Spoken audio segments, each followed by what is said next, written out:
Good morning. It's my pleasure to call the third session of the Maryland State Firemen Association of 125th year to session. Opening invocation will be by Chaplain Mike Bowen.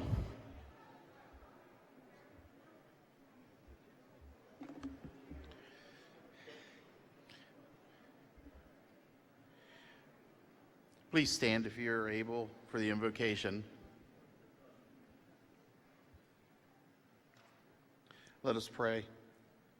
Almighty God, to whom all hearts are open and the Lord of all creation, we come today to honor you and to remind ourselves of your loving place and peace in our lives. We thank you for this time of fellowship today as we come together, not only as our brothers and sisters of the Fire and Rescue Service, but as a family.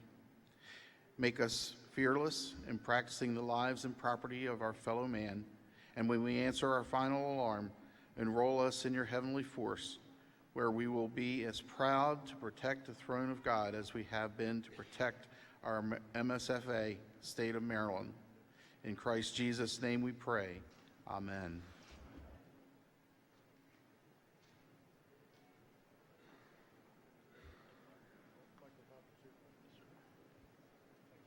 And I'll call on Mr. Michael LeCompte for a safety message. Thank you, Mr. President. Good morning, everyone. Pledge to the flag. Oh, pledge to the flag. There you go. Pledge to the flag. Please join me.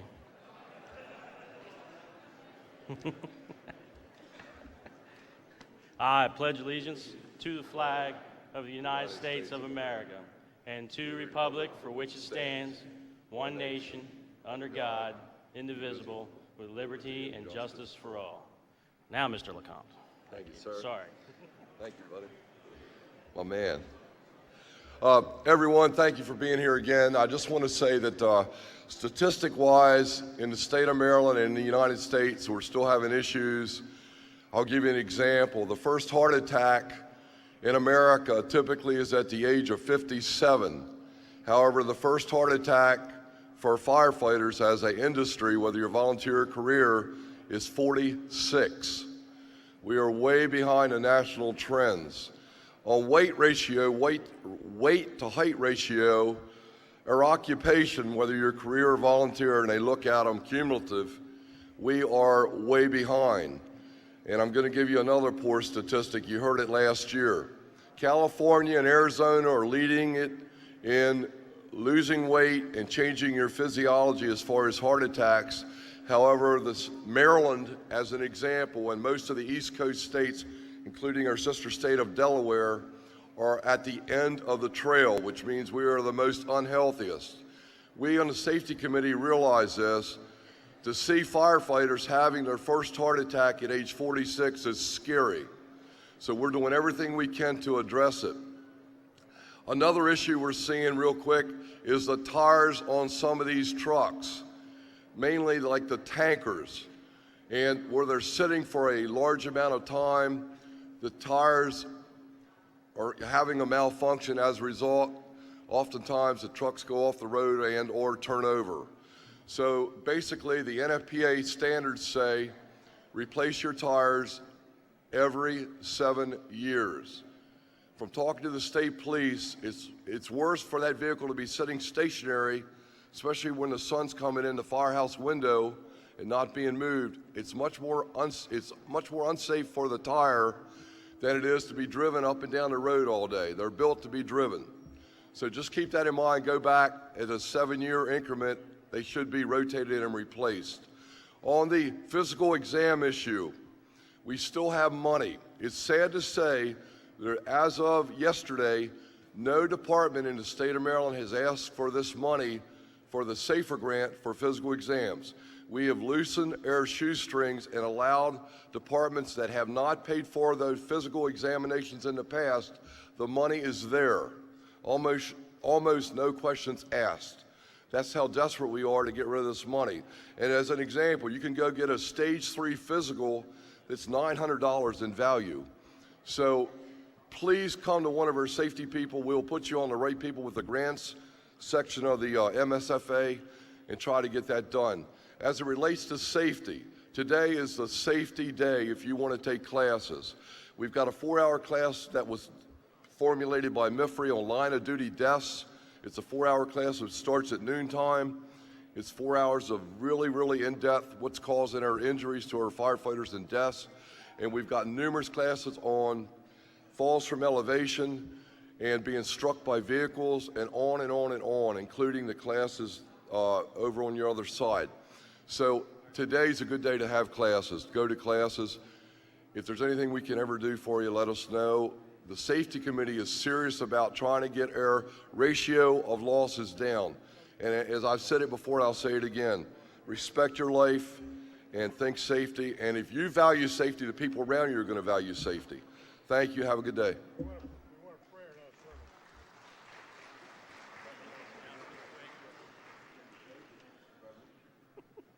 Thank you for that message, Michael. A couple announcements real quick. The voting continues this morning until 10 a.m. Education and training seminars start at 12:30 and continue through the afternoon. Joint installation officers tonight is at 6:30. It's in the Bayfront Ballroom here. Ocean City Fools Block Party at Cowboy Coast is at Cowboy Coast, 17th Street and Philly Avenue. That's at 6:30 p.m. The prayer breakfast tomorrow morning is there at 7:30 a.m. That's in the Bayfront Ballroom here on the side by the curtain. Tickets available for that downstairs. The parade tomorrow at 1 p.m. Baltimore Avenue between 16th and 30th Street. I believe it still lines up at the inlet. Frontier Town Family Events Thursday, 1 p.m. Again, tickets downstairs. The Ladies Auxiliary, Maryland State Firemen Association Tickled Paint Art Worth fundraiser is Thursday at 2 p.m. And that's in the Convention Center, room 207. And then we have the golf tournament at Friday, 8 a.m. And that's at Eagles Landing Golf Course at Ast Crab House afterwards for lunch for those who participate in that. Any questions on that? You can see our information booth for more. And now we present the Glad Hill Thompson Trophy from the Glad Hill Thompson Award Trophy from Damascus Fire Department.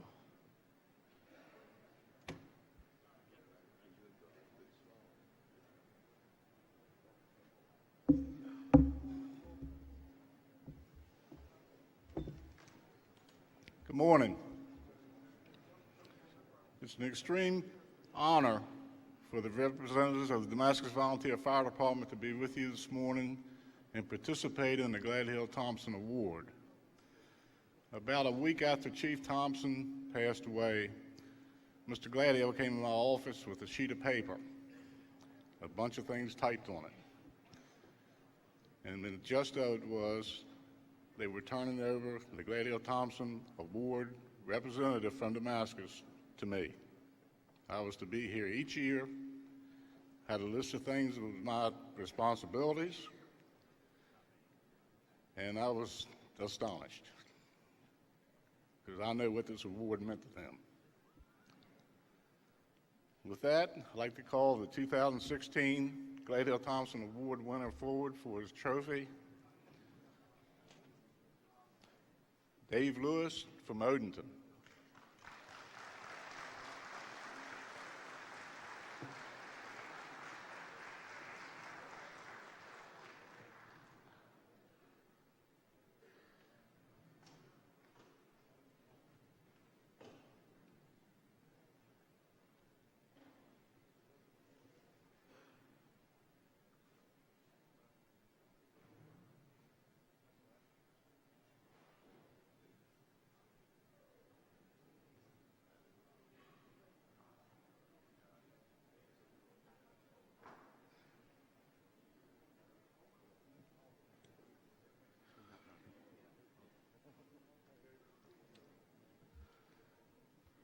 Now for the new recipient. I always pass on to the outgoing president of MSFA the honor of naming the new recipient. President Davis, it's all yours. Thank you. It's my pleasure to announce the winner for this year's recipient is Mr. Richard Smith.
We'll now have the trustees present for the representatives of our trustees for the Colburn Cup. That'll be Mr. Doug Alexander.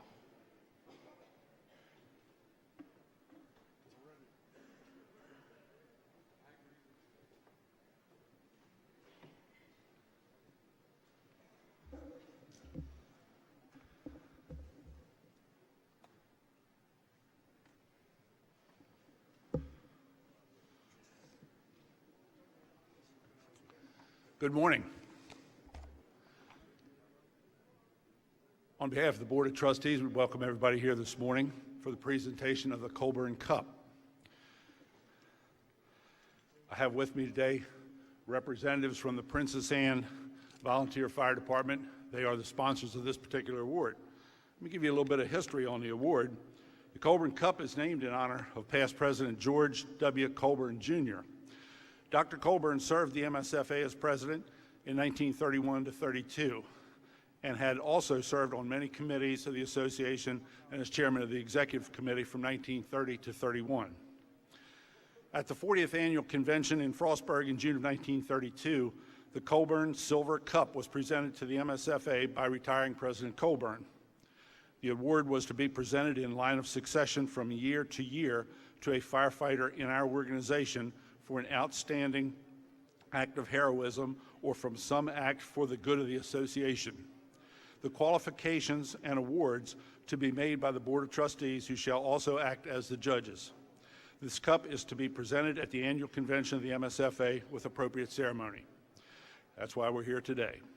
The Princess Anne Volunteer Fire Company, the home company of past President Colburn, houses the original Colburn Cup since its retirement in 1958.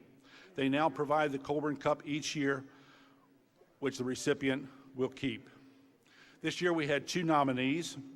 We had EMS Lieutenant Rachel Itzo from Level Volunteer Fire Department in Harford County. And if she's in the room, we'd appreciate her coming up on stage. And we had a crew of quite a few different people from the Hollywood Fire Department. If I could have one of the officers of Hollywood Fire Department come to the stage, I'd appreciate it so that we can present the award.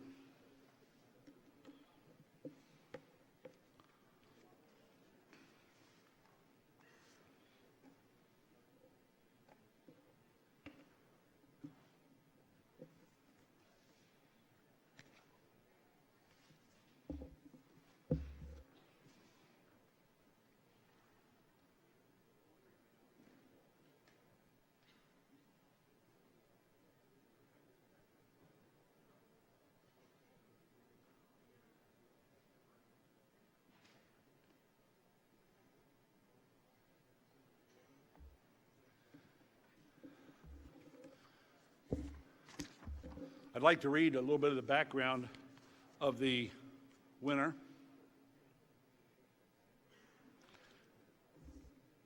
On Saturday, December 17, 2016, at 23:56 hours, the Level Volunteer Fire Company was alerted for a motor vehicle collision with vehicle fire at the intersection of Maryland Route 136 and Route 22.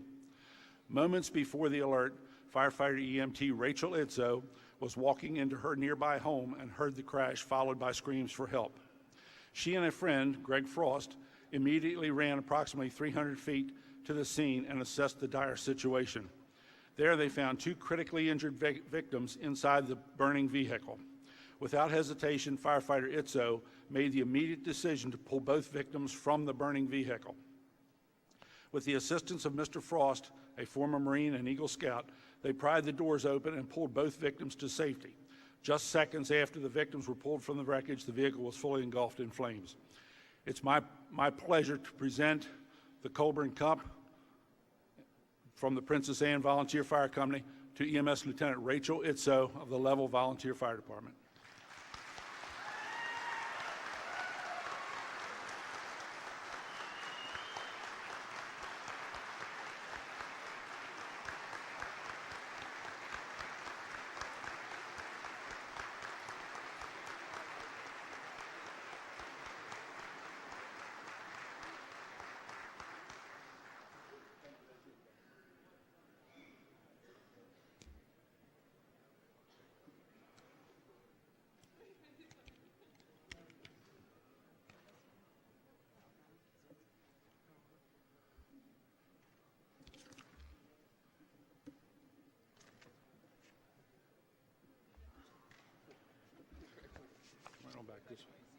on back this way. We're going to go get some pictures taken, okay?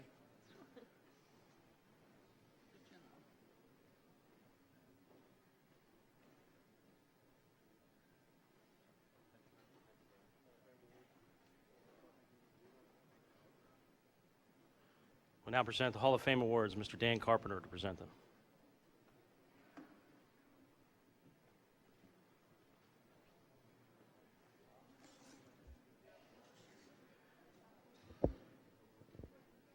Thank you, Mr. President. Good morning, officers, past presidents, delegates, and guests. The Hall of Fame Committee report is printed in the convention book. Without the names of the inductees. At this time, I would like to introduce the Hall of Fame Committee. I think they're already out here on stage. Vice Chairman Ben Kurtz, Member Emeritus C. Oscar Baker, past president, Charles Abrick, George A. Fred Cross, past president, John T. Jack Ferguson III, David R. Keller III, past president, Timothy C. Jones, William Bill Lay Jr., Richard Smith, and Richard Yinger, past president. Keep your thoughts and prayers with him. He's in the hospital right now. This year, the committee received 24 nominations for the Hall of Fame. We can only induct 10 nominees in each year. If your nominee did not get selected, please resubmit the name again next year before April the 15th, 2018. At this time, it gives me great pride to announce the new inductees into the MSFA Hall of Fame for 2017. When the name is called, would the individual come up on the stage to receive the award, or someone from their company, if that individual is not in the audience, come to accept it?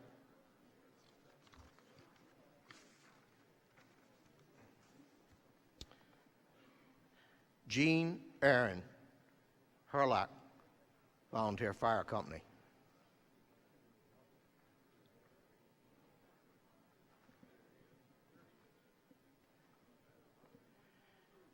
James A. Blair, Jarrettsville, Volunteer Fire Company.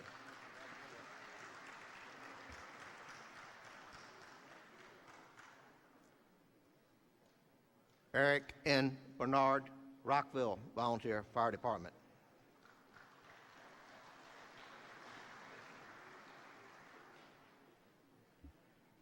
William H. Bill Lewis, Jr., Odenton, Volunteer Fire Department.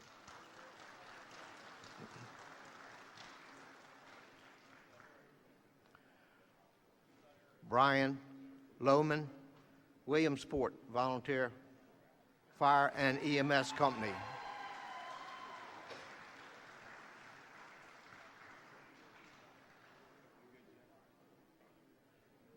Charles Dwayne Rogers, Sr., Odenton, Volunteer Fire Company.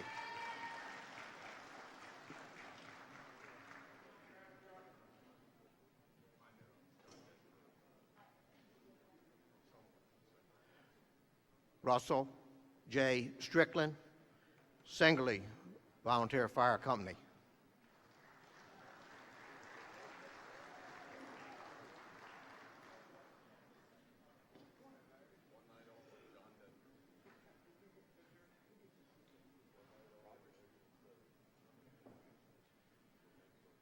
John R. Sullivan, Trepp, Volunteer Fire Company.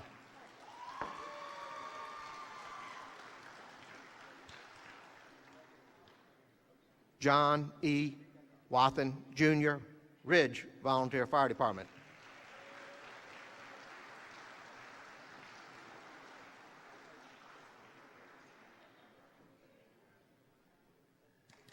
Stanley J.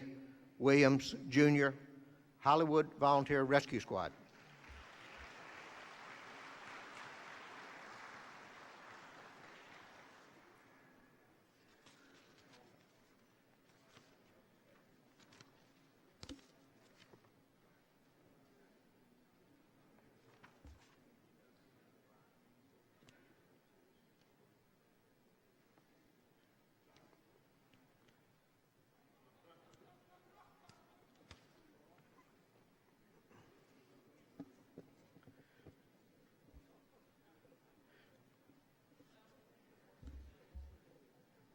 Each year, the Maryland State Firemen Association Hall of Fame Committee can also induct 3 special nominees. This year, the committee has selected 3 individuals that have supported and made a significant contribution to the Maryland State Firemen's Association. At this time, I would like to call President Michael A. Davis out to help with this presentation.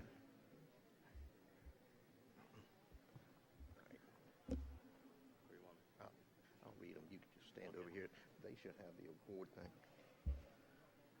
The first one is Dr. Harry E. Hickey, a charter member of the National Fire Heritage Center.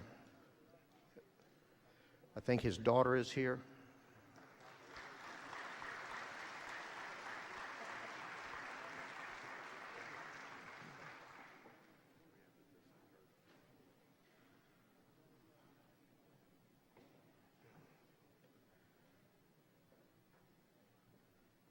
The next one, Dr. Thomas M. Scalia, R. Adams County Shock Trauma Center. He is not able to be here today, but there was a video made of the president doing a presentation for him.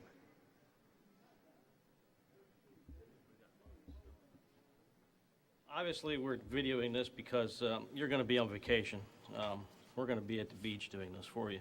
So you couldn't be there to present this, but we put you in the Hall of Fame, and along with that, I'll read the proclamation to you. So the Maryland State Firemen's Association Hall of Fame, Dr. Thomas M. Scalia, has been elected to the Maryland State Firemen's Association Hall of Fame in honor and with deep appreciation for his unselfish efforts and distinguished service. I'd like to add to that is 20 years of distinguished service, and to present that to you 15 years ago, Mr. Josh here, you saved his life, and we thought it couldn't be more fitting than for one of our own to present to you your hat, and I'll present you with a certificate. Wonderful. And along with the certificate, you get a card. You get members' benefits with that. Don't tell everybody. I won't. And then you have a sticker for your vehicle. Oh, wonderful. A patch you can stick that on your coat. I'd like to see you wear that with your helmet representing you, and, Oh, and yes. a lapel pin as well. Thank you. And as always, you know, Josh is just one of the many thousands that are indebted to you for everything you've done. We can't thank you enough. Thank you. Thank Thank you. you. Josh, it's great to see you. I get the hat. I'm all set now. Well, I'm deeply appreciative of the award. I'm appreciative you guys were able to all get organized and drive way up here to Baltimore to present this to me. It means an awful lot to me, and trauma is the quintessential team sport, so all of this gets done because we have nearly 500 people at Shock Trauma that really believe in the dream and every day come to work so that we can do things like this. I can't imagine a better way to spend time, and I thank the Maryland State Firemen's Association and all of the pre-hospital world in order to who were kind enough to be able to give this to me. Thank you.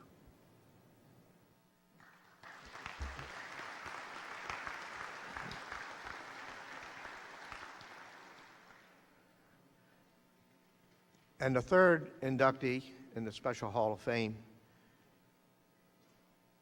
Nolan Scully. Would his family please come forward?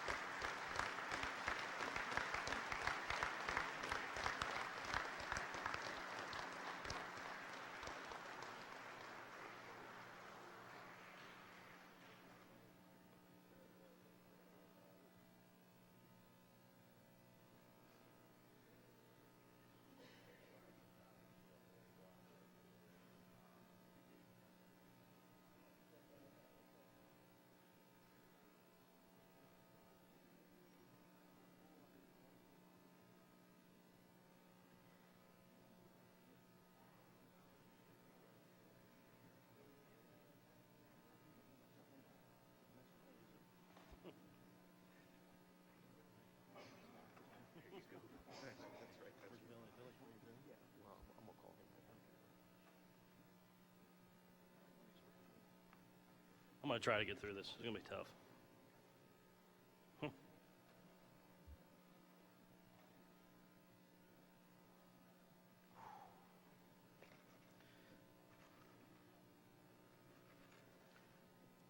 The least I thought we could do. Nolan brought so many people together, especially with the Cancer Committee, and he's the sweetest little boy. Sorry. Yeah, it's really hard, and you got 2 kids, and to see someone go through something like this, the same age, the same passions in life. It's the folks of Southern Maryland, they're like family to me, too. Oh, somebody left me tissue paper. Awesome. So, I thought the least we could do was honor him forever in our books, in our history, because he brought, like I said, so many people together, grew our Cancer Support Committee like 100-fold because of this little boy. The Southern Maryland folks have really stepped up and made our Cancer Support Group what it is today, supporting you all. And like I said, that's the least we could do, and if there's anything ever, we're a family, especially my folks in Southern Maryland. I feel you're a big part of my family, too. So I want to present you guys with this helmet so you can remember him forever and us and everything he's done for us. So thank you.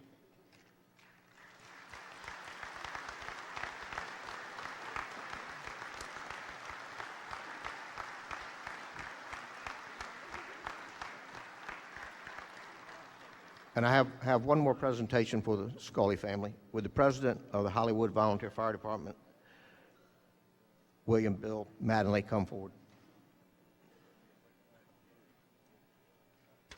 Good morning. On behalf of the members of the Hollywood Volunteer Fire Department, I'd like to present this leather helmet to Jonathan and Ruth. This is Nolan's leather helmet.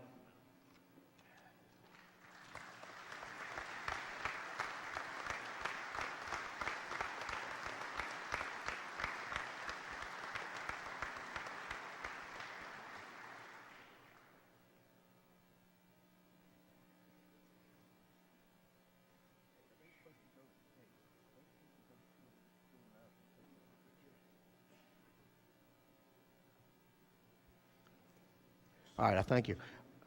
Would you all go down the stage, straight out the door, and go to room 209 to have some pictures taken? Thank you. Thank you all.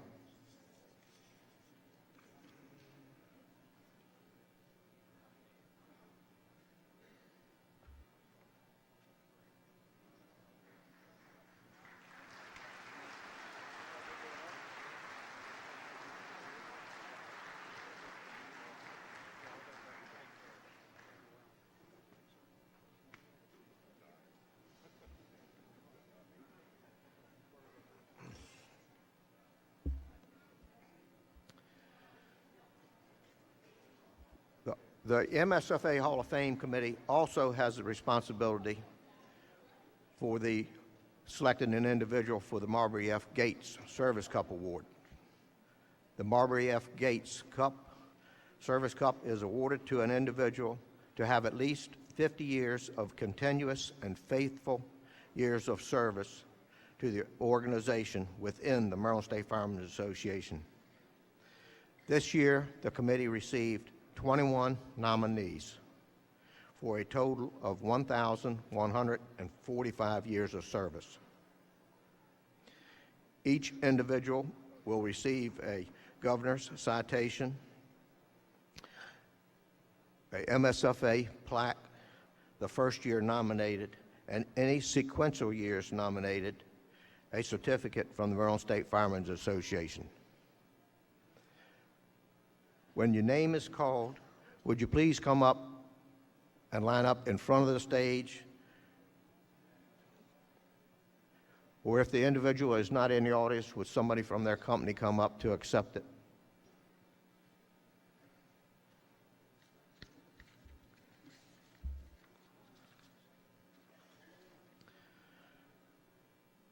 The first one is John C. Allison from Bryan's Road Volunteer Fire Department with 50 years of service.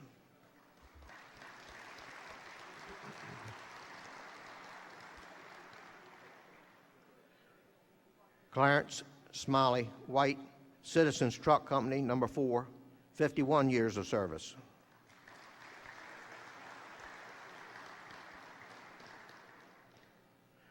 Richard Hooper, New Windsor Fire and Hose Company Number 1, 51 years of service.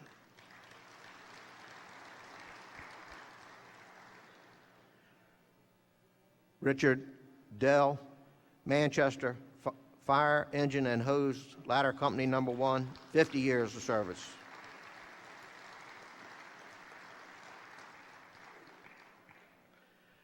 Alvin Renault, Manchester Fire Engine and Hook and Ladder Company Number 1, 53 years of service.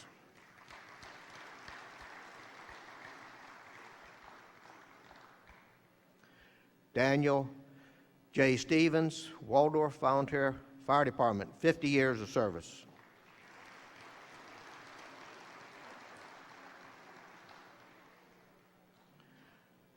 Robert E. Buddy Boswell, Baden Volunteer Fire Department, 50 years of service.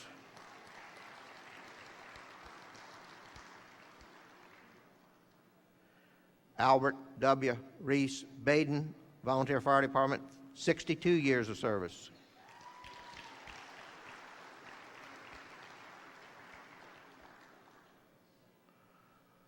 Russell Gallion, Senior Level Volunteer Fire Company, 51 years of service.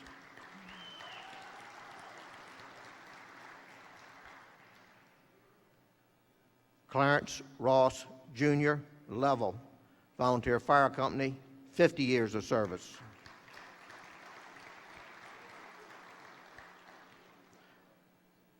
Robert E.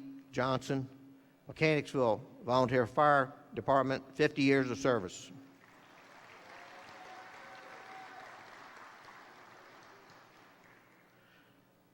Elwood Bannister, Cockeysville Volunteer Fire Company, 62 years of service.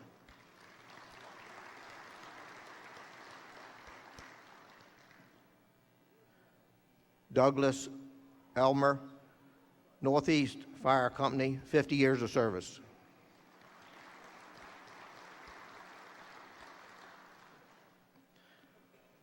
Leonard Hamilton, Northeast Fire Company, 50 years of service.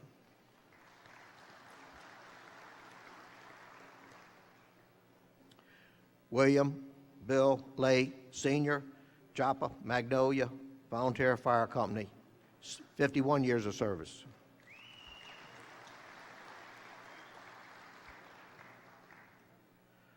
Ralph Dole, Manchester Fire Engine and Hook and Ladder Company Number 1, 54 years of service.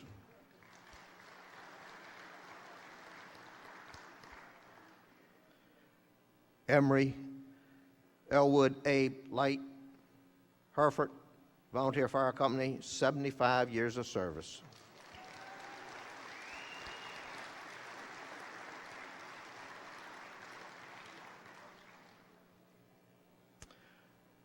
Philip M. Herlock, past president, MSFA Churchill Volunteer Fire Company, 54 years of service.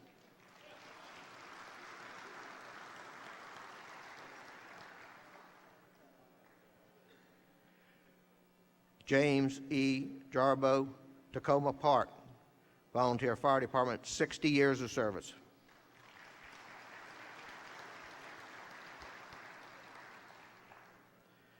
Angelo A. Flora, Hillendale Volunteer Fire Department, 64 years of service.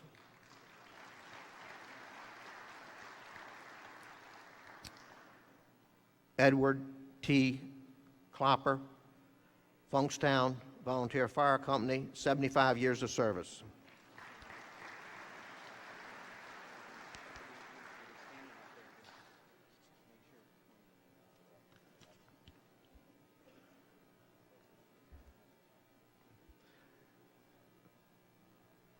At this time, I'd like to call the Rockville Volunteer Fire Department President Eric Bernard up for some remarks and to announce the winner.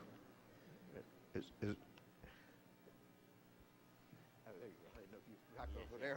you. Good morning. To my right, I have our fire chief, Scott E. Emmons, and members of the Rockville Volunteer Fire Department. And on behalf of all the officers and members, this year Rockville celebrated 95 years of service. And this award is given in the name of Marbury F. Gates, a charter member who served with distinction and honor for 70 years at the Rockville Volunteer Fire Department until he died in Rockville.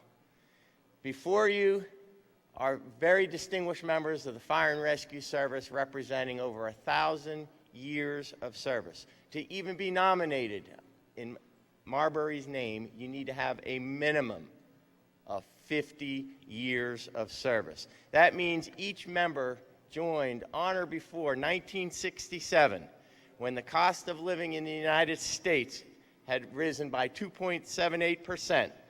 The Dow Jones Industrial hit a big 905, and the average cost of a new home in America was $14,250. These men and women have seen tremendous change not only in our country but in the volunteer fire service, and they are all to be commended for at least 50 years of volunteer service. Outstanding.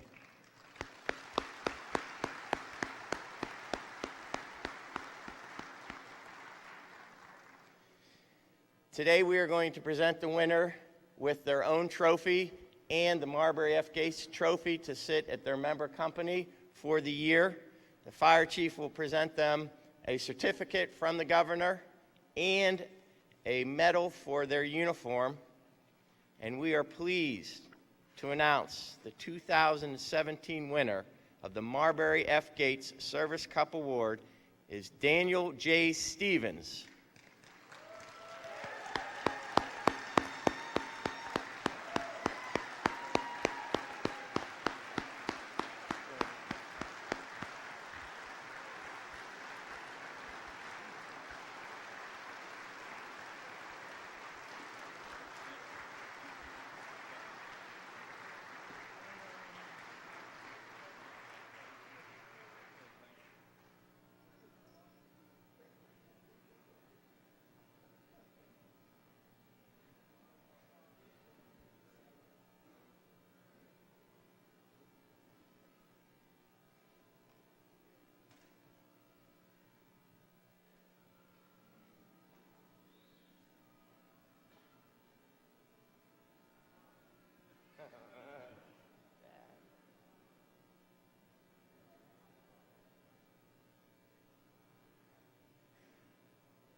Save some time.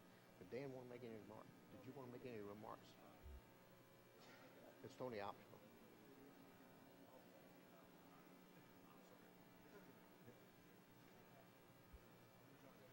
Well, I'm more honored, but probably more surprised, especially looking at the people that came up and that were nominated for this, and it's truly an honor. I've submitted people for this award over the years, and I know what some of those folks have done, and I know what some of the folks that were standing up here in front of you had done, and I just like my tip of the helmet to all the folks that are up here with that were nominated for this award, and I'm truly honored and certainly appreciate this, and I hope I'm worthy of it. Thank you all very much. Thank you,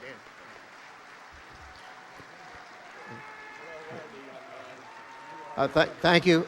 Would you all go straight out the door for photographs over in room 209? Thank you.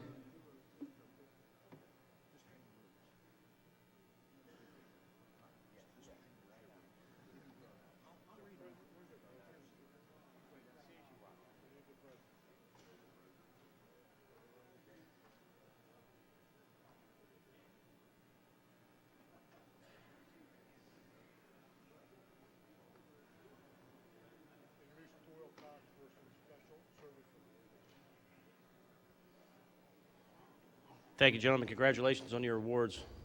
Very honorable. Now we're having Mr. Doyle Cox for some special awards. Thank you, Mr. President.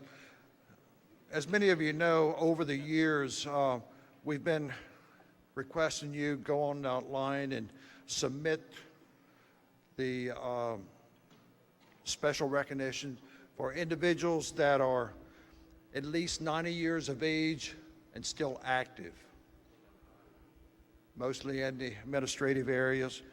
But we'll start off with Mr. Oscar Baker from Mount Area, 75 years of service, 94 years old. And he should be coming up on the right stage.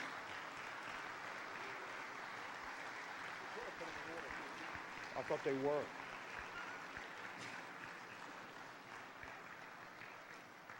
Don Owens.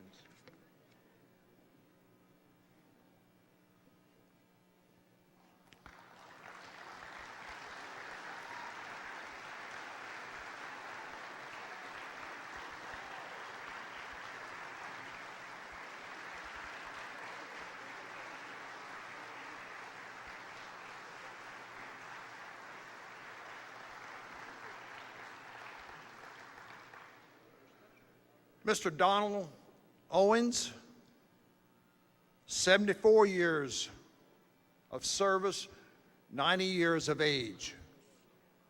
I'm not sure if Mr. Owens is here or not. If not, is there somebody from his company?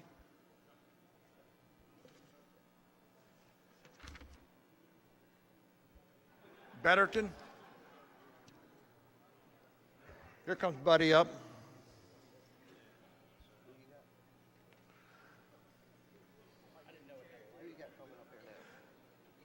Thurston. Mr. Ed Thurston, Forestville, 45 years of service, 93 years of age. Is Mr. Ed around?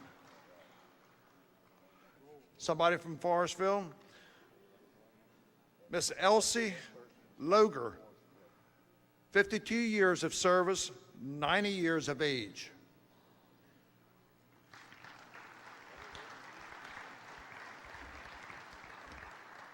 Mr. Emery Abe Elwood Light, 76 years of service, 93 years of age, from Hereford. Somebody coming up upstage?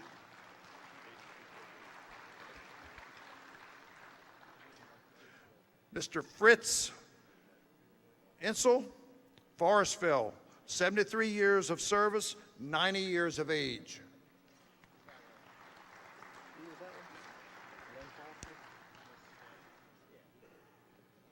Mr. Gene Foster from Urbana, Frederick County, 43 years of service, 90 years of age.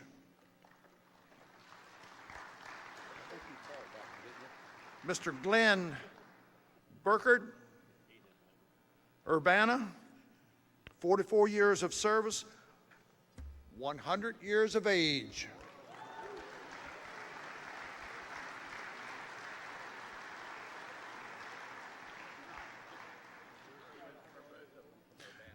Mr. Joseph Worthington, Level, 64 years of service, 93 years of age.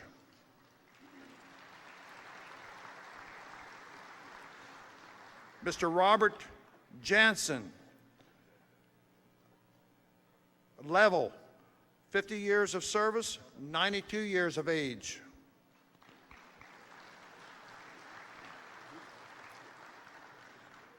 Miss Ruth Gosnell, Winfield Community, 24 years of service, 90 years of age.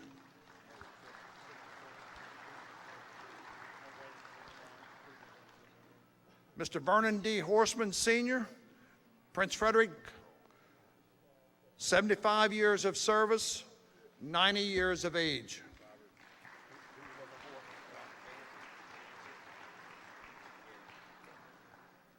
Mr. William Huseman, Hollywood, 60 years of service, 96 years of age. Ladies and gentlemen, these are our seniors that have been here and laid the way for us. If you get a chance, go in and complete the form and for next year. Thank you.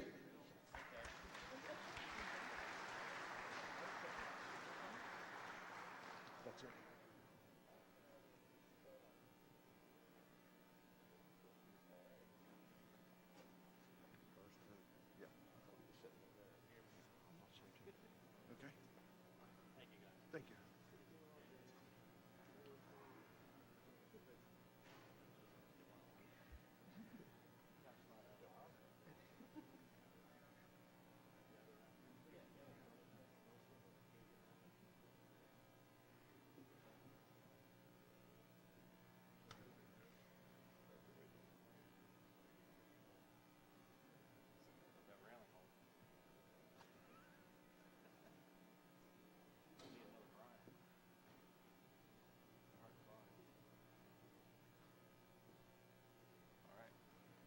Richard, take them off the other side.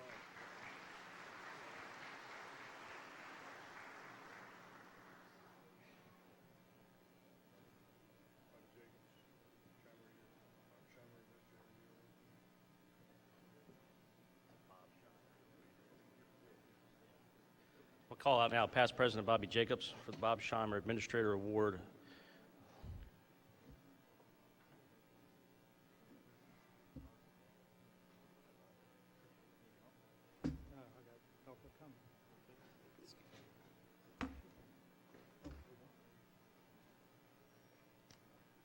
Good morning, everyone.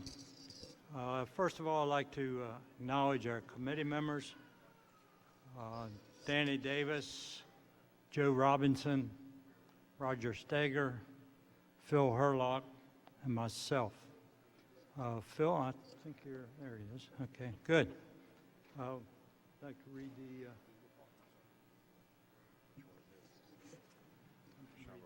little bio on the award. Yes, sir. Morning. Just on behalf of the Scheimer family, I'd like to read just a little bit about the Robert H. Scheimer Award. At the request of the Scheimer family and with the endorsement of the officers of the Maryland State Farm Association, an award was established to be presented annually in recognition of the many years of faithful and dedicated service that was provided by past President Robert H. Scheimer to the fire rescue. I must go in the same school as the president, and emergency medical services in the state of Maryland.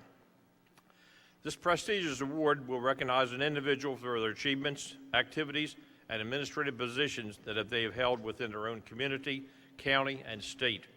The time requirement for this award is not restricted to this past year, but could be included into the accomplishments from prior years.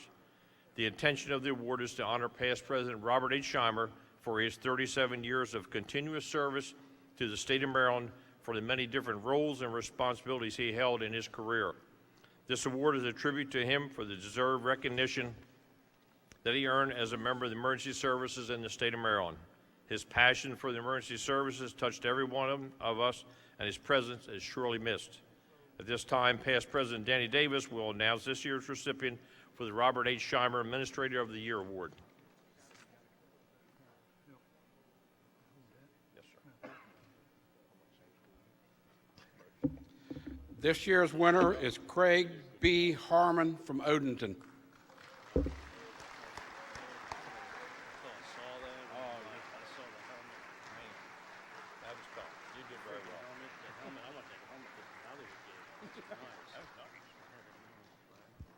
The nominees for the year were Craig Harmon, William C. Mattingly Jr., and Rich Zerboski.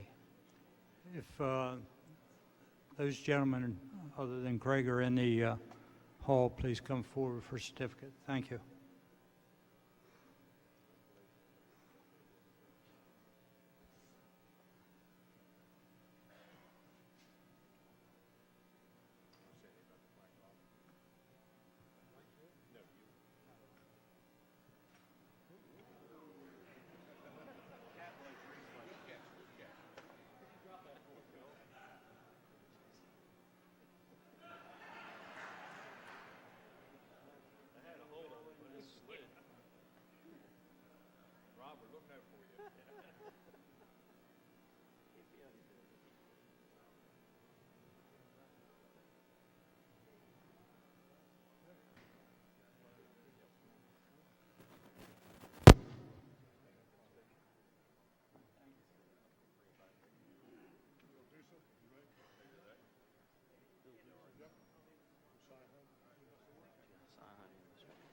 Thank you, gentlemen. Congratulations on your work, Craig.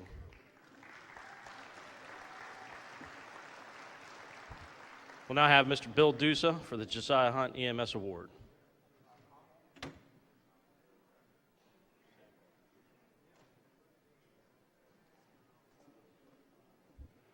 Good morning.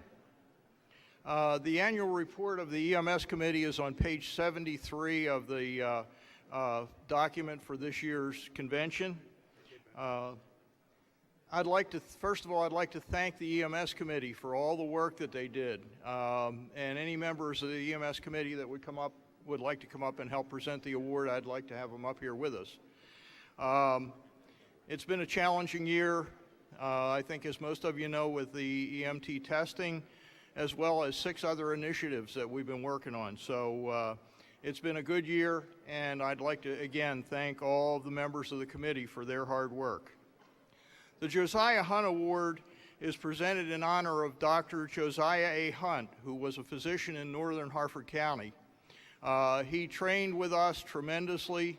He also provided a lot of support on ambulances. He was a wonderful mentor to many of the people in the Harford County EMS service. The award is presented to an EMS provider who is at least an EMT and has provided 5 or more years of service, of outstanding service to Maryland EMS. My first task is to award the plaque for last year's winner, because she did bring back the trophy, which is part of the award. So if Barbara J. Weeble is here, we'd like to present the plaque. If not, a representative from her company, if they would come forward, please. She's from Hollywood Volunteer Rescue.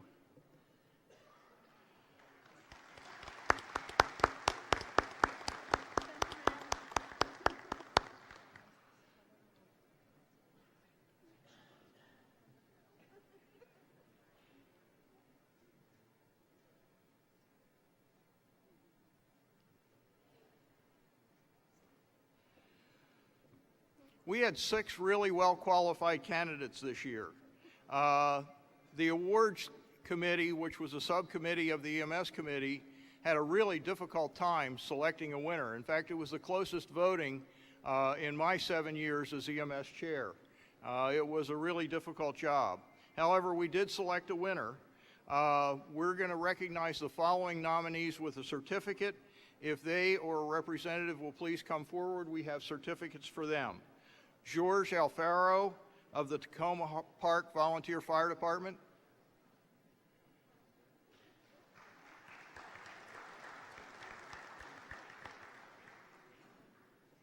Paul L. Armstrong, Havre de Grace Ambulance Corps.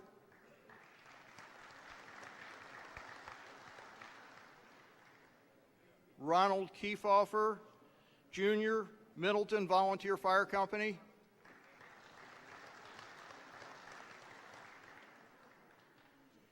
David L. Kyle, Flintstone Volunteer Fire Company.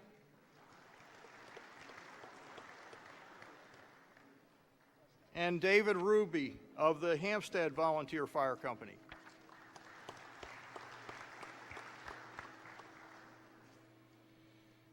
Now the winner gets to take the trophy back to their company for the year and then return it at the end of the time so that we can present it again next year. They also get the bar that goes on their uniform as well as a certificate. And then next year when they return the trophy, they get a plaque to go in their personal collection. I have a few words from the letter of nomination of the winner. She volunteers 30 to 60 hours a week every week. She's been a top 10 responder every year since she became an EMT, responding to over 1,350 calls since 2011. She is our EMS quality coordinator and quality control officer, and one of the most critical ones in today's environment of creating new EMTs is she trains and mentors members taking the EMT course. In 2016, she completed the paramedic program. In the 2017 Josiah Hunt Award is presented to Elizabeth Beth Larimore. I understand that she's in the Baltimore County Academy. Her chief is here to accept the award for her.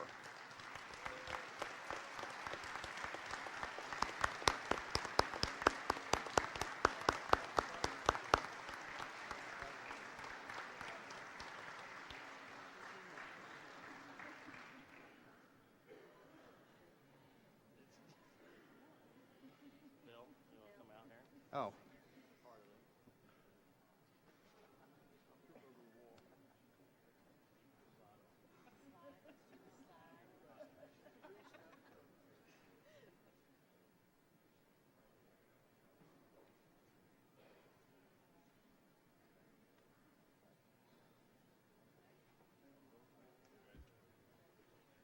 I'd like to congratulate all of our award winners and thank them, and remember to submit for next year's winners. Thank you very much. Thank you, everybody.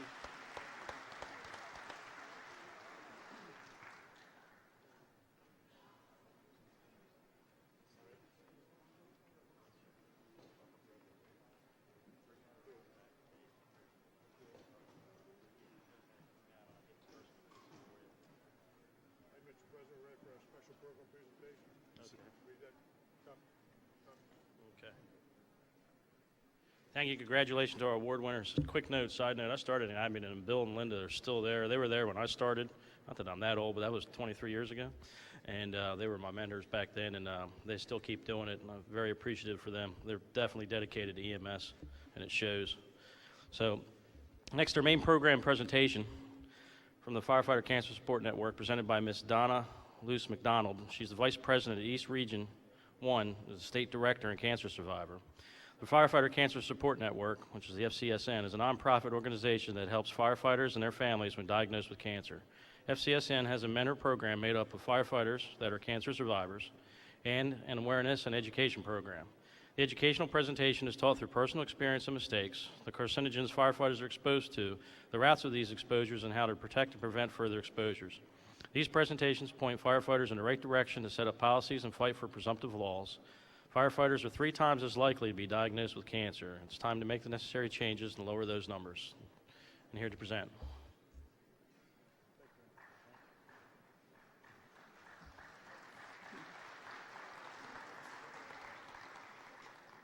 Thank you and good morning, everyone. I'm honored to be speaking here today. As you said, my name is Donna McDonald. I was a firefighter in the city of Providence, Rhode Island for 15 years. I'm also part of their Honor Guard, our EAP program, and also our peer fitness program. I'm also the state director and the vice president of the Firefighter Cancer Support Network. And what we are is a nonprofit organization made up of all firefighters that are cancer survivors or have been touched by cancer very personally. And what we do is we have a mentor program. We started out as a support group because that is our main goal, is supporting firefighters that have been diagnosed with cancer. So now we have a mentor program. All of our mentors are firefighters that are cancer survivors from all over the country. And what we do is when you're diagnosed with cancer, you would call us up or go onto our website and click on Get Help, and then we would set you up with one of these mentors. We try to set you up with someone that has the same type of cancer that you have, and now this is an outlet for you. This person has already been through it or is going through it at the time, so they can help you navigate this. They can tell you what to expect. You can ask questions of them, just vent to them. You can just call them up and just have a conversation. You don't even have to talk about cancer. It's just an outlet for you. So we have that. We're a nationwide organization, so we have 39 states that have a state director, and we have more states that do have instructors because we have a train-the-trainer program, but hopefully we'll have a state director in all 50 states soon. We also do an educational program, which you can see later on this afternoon. I will be teaching, along with one of my colleagues, a cancer prevention class, so I hope you will come join us for that. And also we do awareness, where we hand out information and just let firefighters know that we are there for them. Now when we teach or present, we teach through our own stories. And I like to do this because then I can tell the mistakes that I made, and hopefully you won't make those same mistakes and have to go through what I went through. So my story is I got involved with the network because I was diagnosed 12 years ago with bone cancer. And at the time, I didn't think I had any kind of symptoms. I worked on a very busy engine company. We do about 5,000 runs a year, so it's about a run an hour or so. And also I was part of our Firefighter Combat Challenge team, and at the time it was training season. So between being really busy at work and overtraining, I thought that's why I was feeling really tired all the time and why I was losing a lot of weight. So on my 4 days off, I decided just to rest and not work out, not train, just get some rest, and figured that would make me feel better. So it did. I went back to work on my first day, and about halfway through the day, we went on an EMS run, and I helped to assist to lift the stretcher. And when I did that, I fractured my sternum. So I go to the hospital after, and they take x-rays, and they say, yeah, it's fractured, and they sent me home with pain meds and a follow-up with an orthopedic doctor. So I go to that orthopedic doctor a week later, and he says, well, this is a very odd injury since I didn't get hit in the chest at all. So they decided to do a CAT scan. So a few days later, I come back for the results of that CAT scan, and the doctor takes me into the office immediately, and they put the scans up on the screen. And the first thing he says to me was, this is the sarcoma here. And I said, you have the wrong patient. I got hurt at work. This can't be me.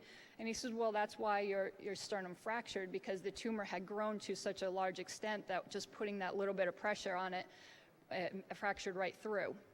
And they figured that the tumor had been in there for about 1.5 years. So they could tell because I had stress fractures all throughout my sternum. And the oldest one was about 1 year old, so they figure it took about 6 months or so for it to grow to that size. So from there, it's just kind of a whirlwind. You can't even process it. You're just kind of wandering through, going to blood work, going to every scan you could imagine, meeting a team of doctors. And then they say, well, we're going to do a biopsy because we're 90% sure it's cancer, but maybe it's just a fatty tumor. So I go in for the biopsy, and you have to wait 2 weeks or sometimes 3 weeks for the results. And it's agonizing waiting for those results because they thought it was. I kind of was expecting it, but I was praying for that 10% that it was just going to be a fatty tumor. But it did come back positive. I had chondrosarcoma, which is a very rare bone cancer. And also the spot that it was in my sternum was new. They had never seen that before. Usually they find that type of cancer in an arm or a leg. And the only cure for that is to remove the bone. Because chemotherapy or radiation would not work for this type of tumor. So they said, well, that's what we'll have to do for you. We'll have to remove the sternum. So because I was young and active, they decided to build a prosthetic in the OR. So they built this plastic block made out of a Gore-Tex plastic. They removed my old sternum. They had to cut my ribs away. So they put a bone cement and a mesh over that to hold everything together. They had to cut my pectoral muscles and then pull them together and sew them together. So I just have one large pectoral muscle now. So after that, I'm in surgery for about 8 hours. I'm in the hospital for about a week. And I go home after that, and I start recovering. A few months later, I start physical therapy. And it was very discouraging at first because I used to be able to lift hundreds of pounds, and now I can't even lift the little pink 1-pound weights. I couldn't bench press them because it was so much pain in my chest. But because I had been active before, there was muscle memory there, and I ended up getting the muscle back. And within 9 months of surgery, 9 months after surgery, I went back to full duty on my engine. But I wasn't quite right. I couldn't stand up straight. I couldn't roll my shoulders back. And I had just an ache right in the middle of my chest. It wasn't anything that prevented me from lifting, but it was just like when you have a dull headache that won't go away. That's what it felt like in my chest. So I kept going back to my doctor saying, there's something not right here. I can't stand up straight. I'm still really hunched over. So he says, no, it's just your job. It's too demanding now. You're going to have to retire. And I said, no, that's not an option. At this point, I only had 6 years on the job, and I was not about to retire. So he was just the lead doctor on my case. I had 3 different doctors. So I had a reconstructive surgeon who ended up building the prosthetic and placing it in there. In this time, in those 9 months there, he had moved to Boston, and I had the original surgery in Rhode Island. So I followed him up to Boston, and I said, can you take a look at this? It doesn't feel right. So he says, yeah, it looks a little off. So we did some scans, and they found that I was rejecting the prosthetic. That's why I was hunched over. The prosthetic was actually pulling out of my chest, and that's why I had that pain, too. So he says, well, we'll remove it, and we'll replace it with a different prosthetic. We'll take some precautions for rejection. So I said, all right, well, let's do that. So in the OR, they found that when they removed the old prosthetic, there was an infection behind it. And unfortunately, I didn't show any signs. I didn't have a temp or anything. So they didn't realize that this infection was there. But they weren't able to replace it with a new prosthetic. So I had some scar tissue in there, and they basically pulled my muscles back across, sewed them together, and that was it. I was left without a sternum now. So after, in recovery, he told me what happened, and he said, I don't suggest you go back to work because now part of your heart is exposed. But now once I started physical therapy and I was feeling good, I was feeling great. I didn't have any pain anymore. I could stand up straight. And so I was determined to go back to work, so I convinced him to sign me back to work. So 6 months after that surgery, I went back full duty, and I did really well for about 7 years. I was able to work without a sternum, wearing an air pack, carrying hose, fighting fires, doing everything I had done before. But all those years of wearing an air pack, of carrying hose, all the med bags, everything put pressure on my shoulders, which put pressure on my collarbones, which now didn't have that stability or that core anymore. So I started having little bone spurs and some pain in my collarbones. But it wasn't enough to keep me from working. But one time we went to an EMS run again, and I was helping to assist carry a patient in a stair chair. And we have 3-decker homes in Providence, so they have like a spiral staircase. So as we're coming down the staircase, we're on the bottom. She was on the 3rd floor, now we're on the 1st floor. And I'm on the bottom of the chair carrying, and she starts panicking and starts rocking the chair, grabbing onto the walls. And as she's doing this, the strap slid up around her neck, so her knees slid down and landed on my chest. So I took all of her weight, and it caved my chest in. It ended up knocking the wind out of me, bruising my lung, and fracturing my collarbone. So we managed to get her to the floor, and everything was fine. She went off to the hospital, and then I followed behind. They did x-rays again, and they found that I had another tumor in my collarbone after a bunch of scans, and it was like deja vu from the first time around. But then they said, and my whole chest was unstable now. I needed to have it all reconstructed and a new prosthetic put in. So that was 3 years ago. I had that new prosthetic put in. It is a very porous material, so my own tissue can grow through it, so that helps with rejection. And I also had a chest tube in there for a while to help with that. It's bolted in with titanium bolts. They were able to remove the tumor, and it was a benign tumor, so I got lucky with that. We found that in time. But this time I was having a hard time getting back to work. I wasn't able to lift more than about 50 pounds without it feeling like it was ripping open. So the doctor said, well, we removed all of the tissue from your chest because of that tumor. We wanted to be cautious. So maybe there's just not enough padding. So they decided to take some tissue from my legs and put it into my chest. So they thought maybe the stem cells there would help regenerate that muscle and I would be able to get back to work. So we did that. Now I had surgery on my legs and chest this time. But it didn't really work. I was still having that pain. Cosmetically, it looked much better. I had more padding in my chest, but it didn't take that pain away. So then he said, well, we've never tried this before on someone's chest, but we use Botox for carpal tunnel, on migraines as a medical grade, so we can try that on your chest.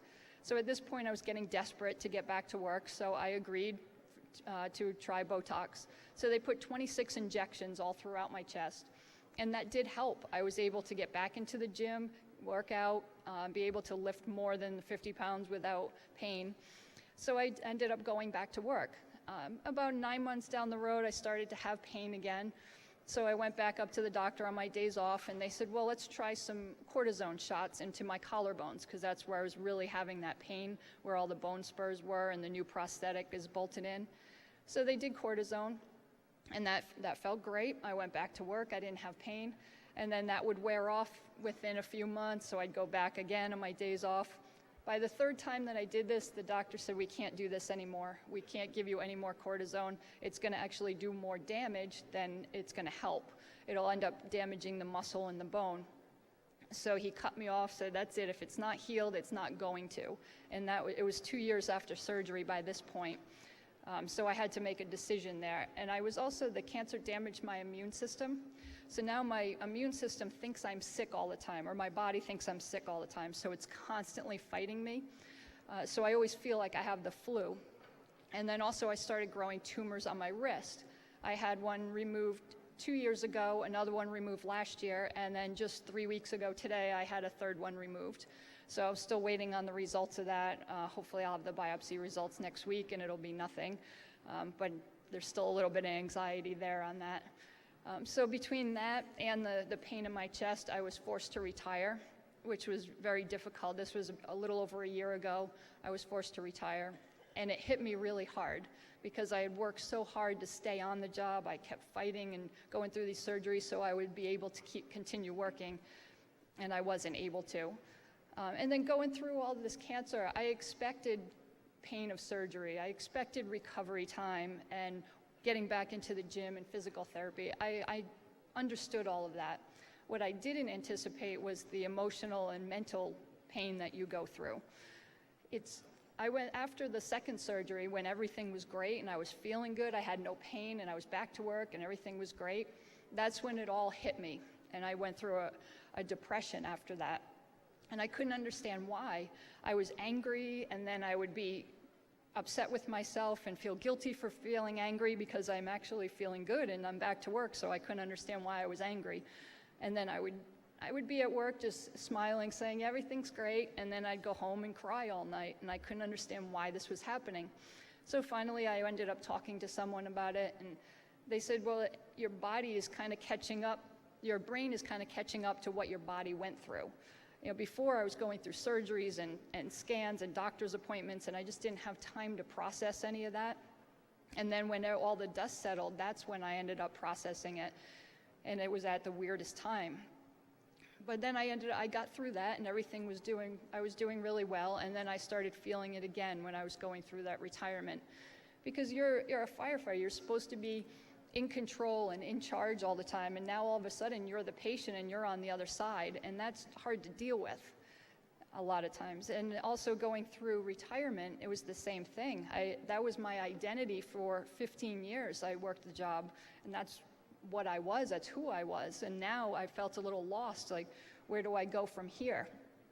So I had a hard time the past year going through that depression again, but doing this, teaching classes all over the place and all over my state has helped. Talking about my story has helped. At least I can talk about retirement without crying now. So that's always a good thing. But we try to help everyone. I don't want anybody to have to go through what I went through. So that's why a lot of the mistakes I made, I didn't always wash my gear the way I was supposed to. I didn't always wear my mask when I was supposed to. I took it off during overhaul because I didn't want to stop working. I didn't want to leave the building. I wanted to stay with my crew, so I sucked it up, took my mask off, and now I realize how bad that was. And then where I think my exposure came from was I went to a chemical fire once. It was in a jewelry company. It was a very small building, room and contents basically, and I was on the line that day.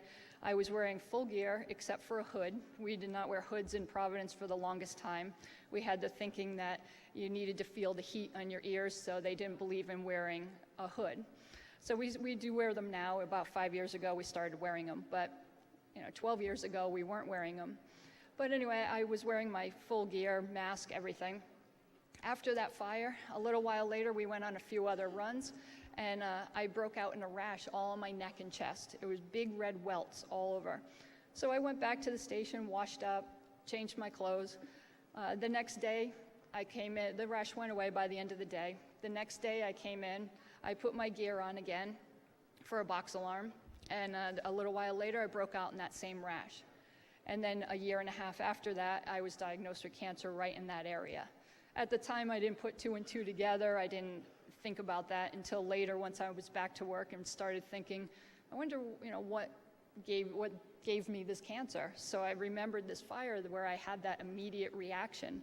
And I went back through the books because we still do very old school. They have hardcover books that we keep track of every run. So I was able to go back through these books, and sure enough, it was a year and a half before. So I don't know if it was just that one fire that gave me cancer, or it was just a cumulative and that just put me over the edge. I don't know. But I did make a lot of mistakes there and maybe if I was wearing a hood, that would have helped. If I had washed up right after the fire and changed all my clothes, that might have helped. I should have washed my gear the first time around because I definitely exposed myself twice to whatever chemical it was. So I made some mistakes, and now I know this. I made changes after the fact, but it was a little late. Hopefully that'll help me so I don't have any other reoccurrence or any other cancers in the future. But that's why we teach this way.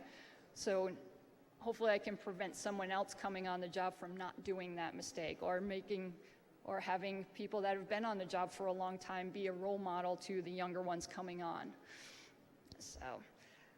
So that is my story, and thank you so much for listening. And if you have any questions, I can answer any of that for you. But other than that, thank you very much for having me here today.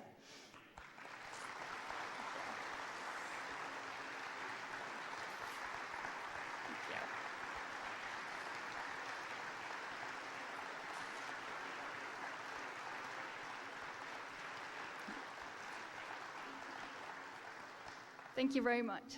We'll stay here. Stay right here. Appreciation for coming out and giving a presentation. Thank you very much. It's very informative. The Maryland State Firemen Association and myself present you with our 125th anniversary mug. We'll also give you a bag in the backstage for being here. Thank you very much. Thank you. You can come out and take a picture. Okay. Can't shake your hand. I know.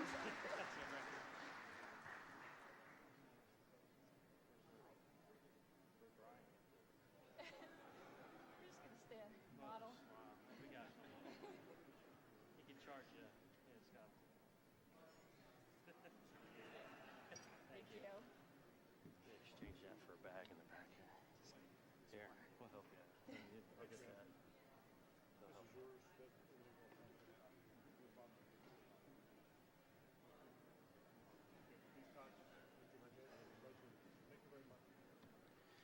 Mr. Stephen Cox, past president, and Richard Smith present legislative award.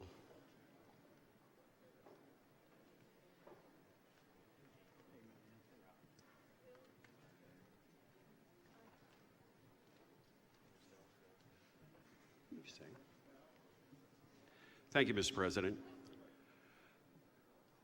One of the major initiatives of the Legislative Committee, in conjunction with the Residential Sprinkler Committee, is residential sprinklers. And we all know that they're very important in the efforts to save lives and property.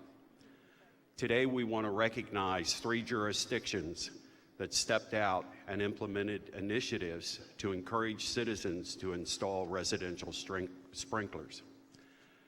Presenting the awards is the Vice Chairman of the Legislative Committee, Richard Smith, and Vice Chairman of the Sprinkler Committee, Jamie McNeil. We'd like to recognize, first of all, the City of Frostburg. Accepting is Chief Dale Bladen. And Chief, as you make your way up to the stage, it says special recognition awarded to, and it would be Frostburg, for service rendered at the 125th Annual Convention and Conference of the Maryland State Firemen's Association, today's date. And it has President Mike Davis. President Davis, would you assist them also, please?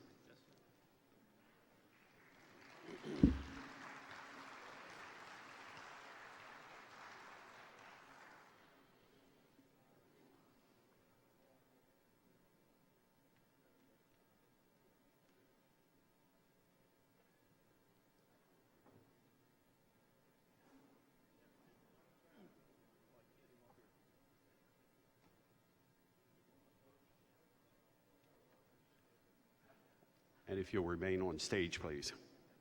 Next would be Allegheny County. Accepting is Richard DeVore.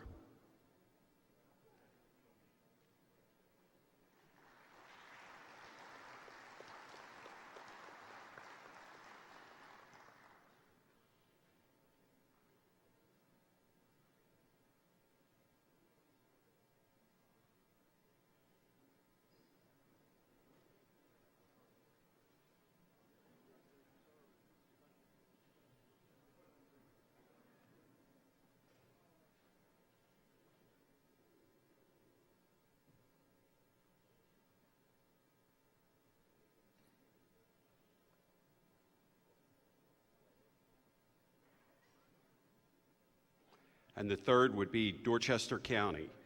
Accepting would be Commissioner Don Satterfield.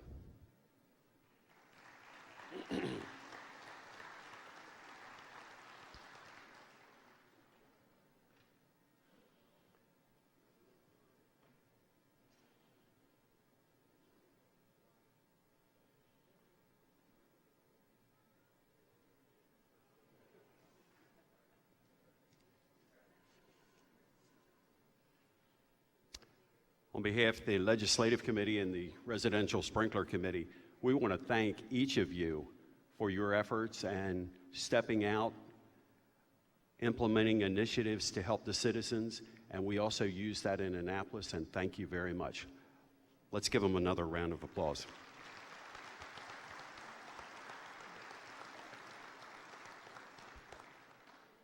Next, I'd like to call Mr. Tim Travers from NFPA to come forward. Tim's been an instrumental team member for the Legislative Committee, although he's with NFPA and in Boston, Massachusetts. We talk to him daily. We have a little token of appreciation.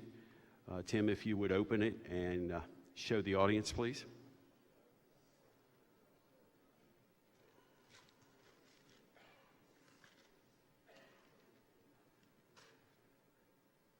You really need to open it up, sir, all the way.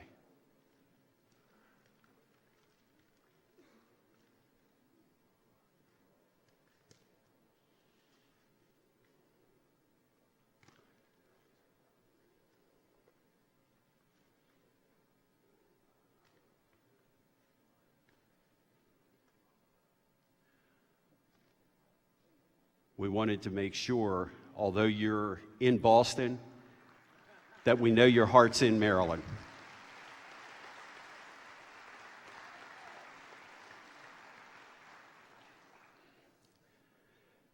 The Senator Amos Legislator of the Year is awarded to an individual or individuals who have helped in the legislative process. The award is sponsored by the Hartford Cecil Volunteer Firemen's Association. Present on stage are President Joe Tolliver and past President Robin Shelton Hahn. We're presenting 2 awards this year. Robin, would you come up for the first presentation, please?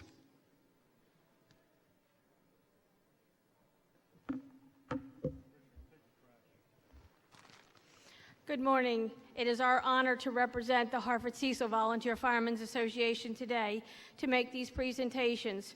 First, on behalf of the association and all, we'd like to thank Steve Cox and Richard Smith for all the work and the committee that they do for us down in Annapolis each year.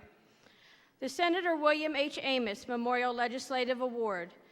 The first one is presented to Delegate Marvin Holmes, Jr. in recognition of an individual's contribution and determination in promoting the betterment of Maryland fire, rescue, and emergency medical services through successful legislation and the legislative process. It is sponsored by the Hartford Cecil Volunteer Firemen's Association, signed by Joseph Tolliver, President. Delegate Holmes couldn't be here. If you will welcome Maggie Holmes, his wife, accepting for him.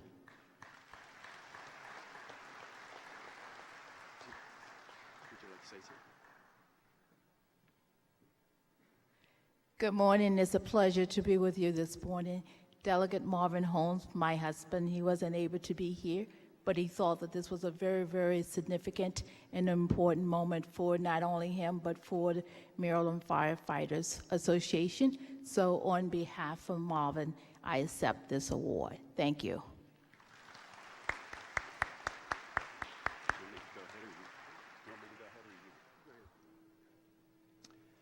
Next recipient of the Senator Amos Legislator of the Year is Delegate Deborah Ray from St. Mary's County. Delegate Ray.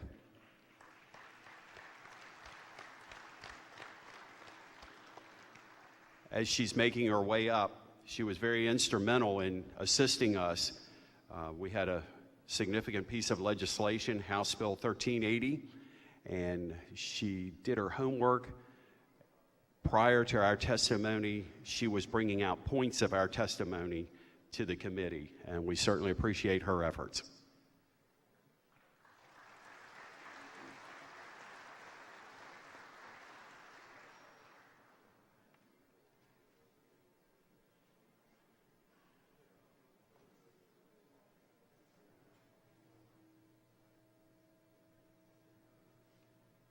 Thank you and congratulations.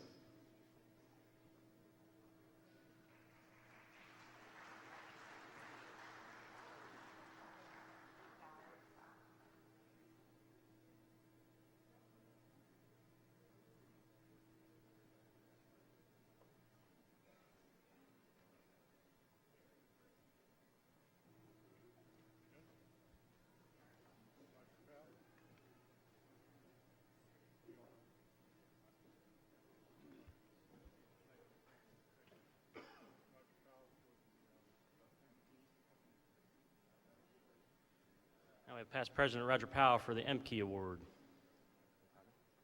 Thank you, Mr. President. Good morning, everyone.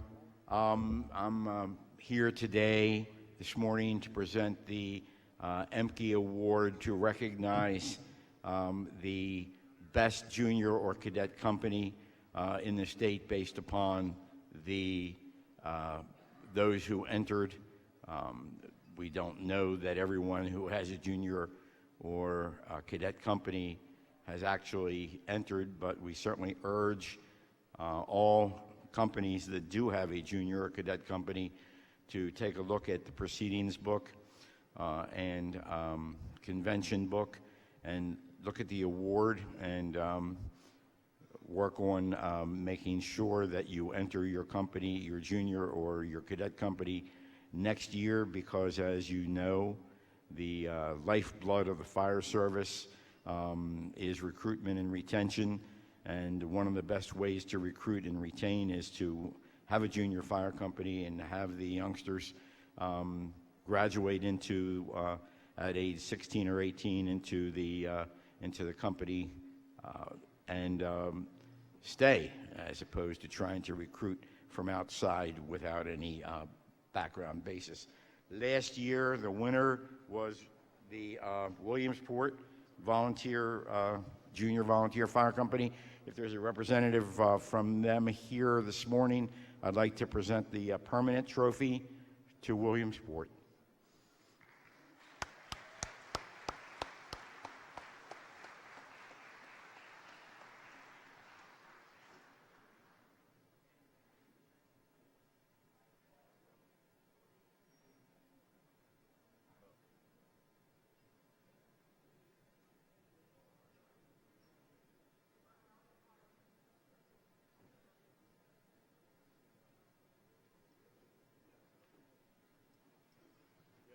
So I can't emphasize enough the importance of this award and what it means to the emergency services in the state of Maryland. This year's winner, Arcadia.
Thank you.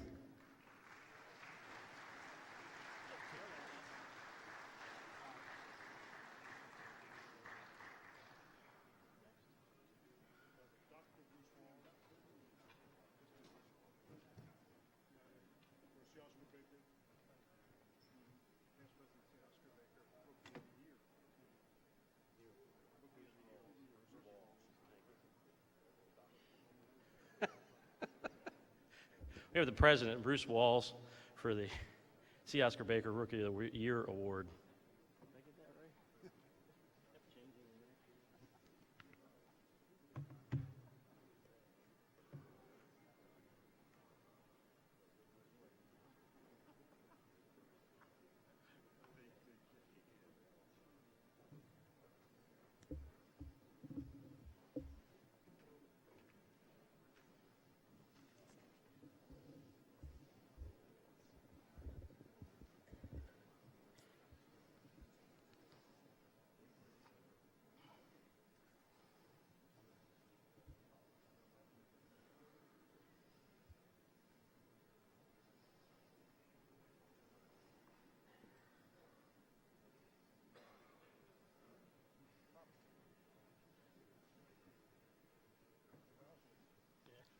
Good morning. The officers and members of the Mount Airy Volunteer Fire Company are honored to again sponsor the past president C. Oscar Baker Rookie of the Year Award. This award recognizes a new member of the emergency services who has distinguished him or herself through a sustained commitment to training and service. The Mount Airy Volunteer Fire Company sees it fitting to honor a person beginning their emergency services career with an award to encourage them to reach the high level of service and dedication to our citizens that past President C. Oscar Baker exemplifies. We are fortunate to again have past President Baker here with us today. And as you heard, he was already honored for his many years of service, but I just wanted to let you know that he will be 95 on Saturday.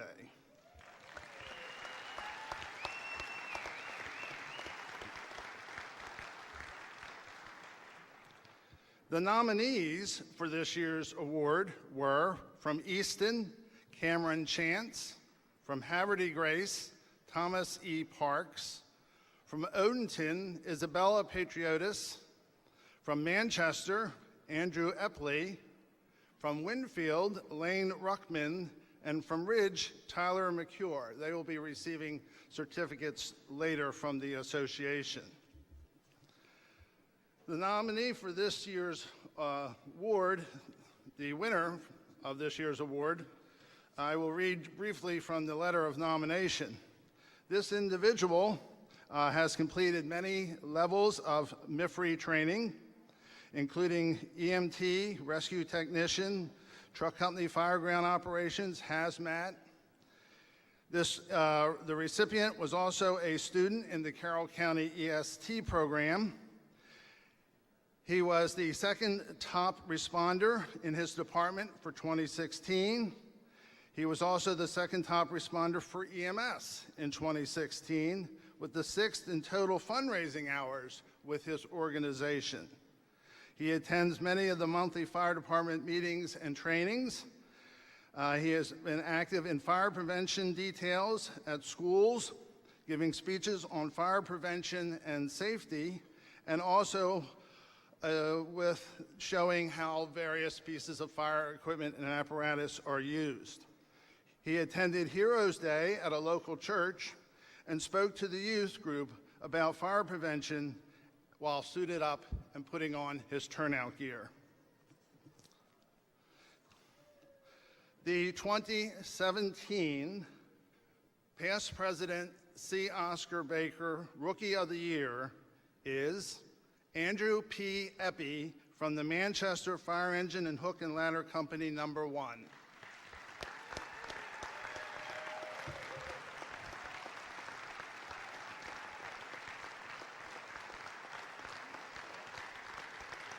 Chief Stahl and past President Baker will make the presentation of the plaque and uniform ribbon. Also, they will be taking the trophy to Manchester for the year.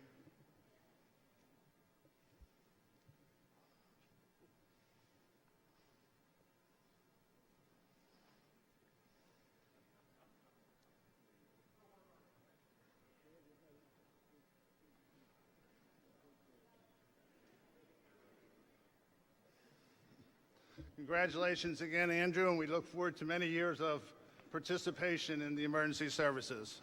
Thank you. Do you want to speak? Oscar has a few words.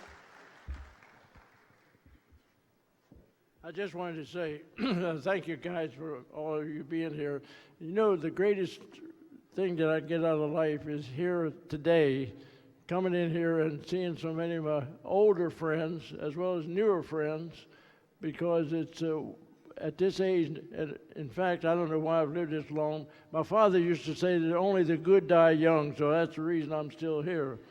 But anyway, I think the Mount Airy Fire Company has gone out of their way to make me feel good, because this award is something that I always cherish. And I think it's great to be able to be alive and appreciate this while you are alive, instead of so many times they present it posthumously after you're gone. So thanks a lot, people. If I don't come back next year, you'll know my heart's here. Thank you very much.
Thank you, gentlemen, for that.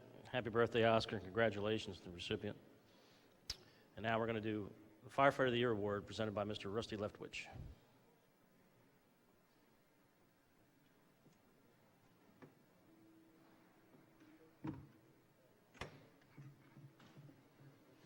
Thank you, Mr. President. Good morning.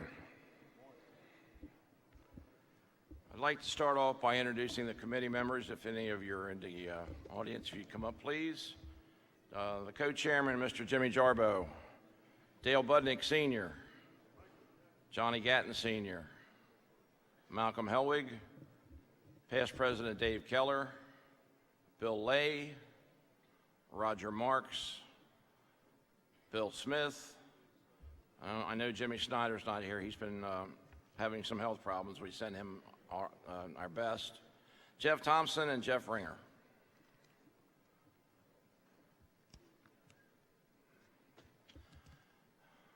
This year was another one of those years.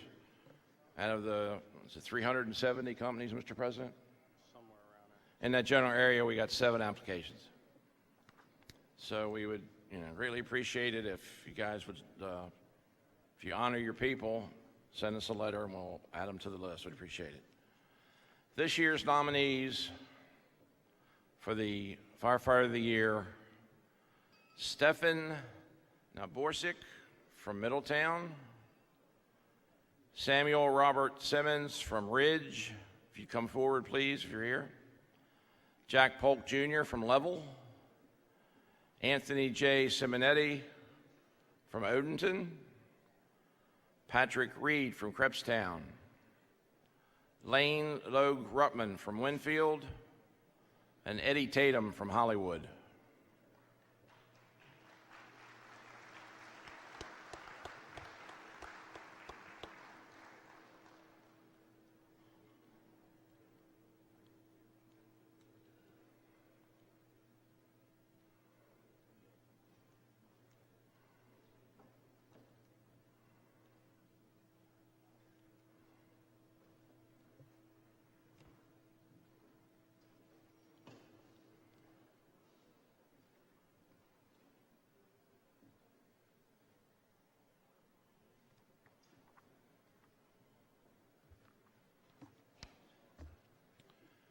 Okay, I'll read you a couple excerpts out of the letter for the winner.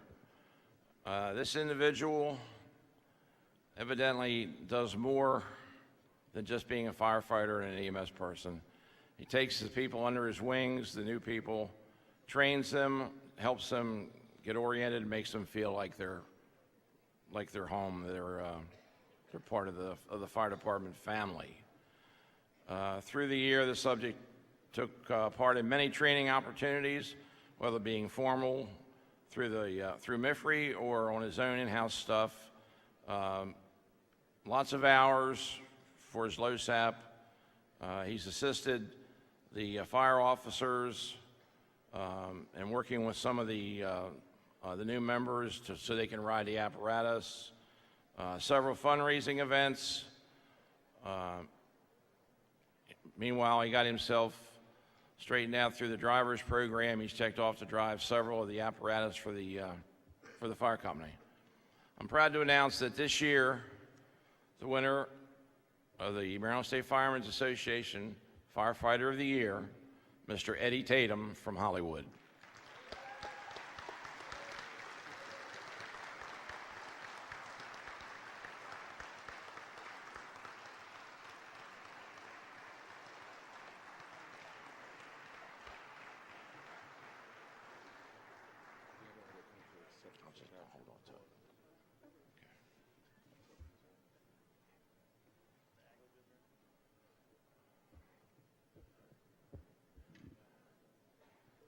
Eddie, we have a few extra gifts, your badge and your pin for your uniform, and the Fireman of the Year jacket.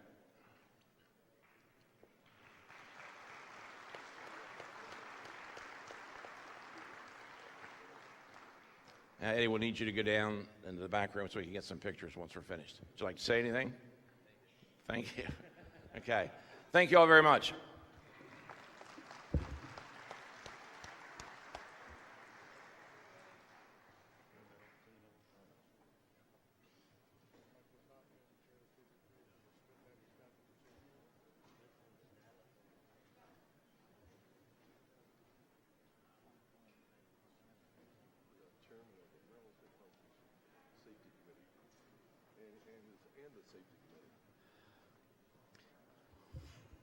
Next, we'll have Mr. Mike LeCompte, Chairman of the Safety Committee, for the Smith and Staff and Safety Award, along with the Safety Committee themselves.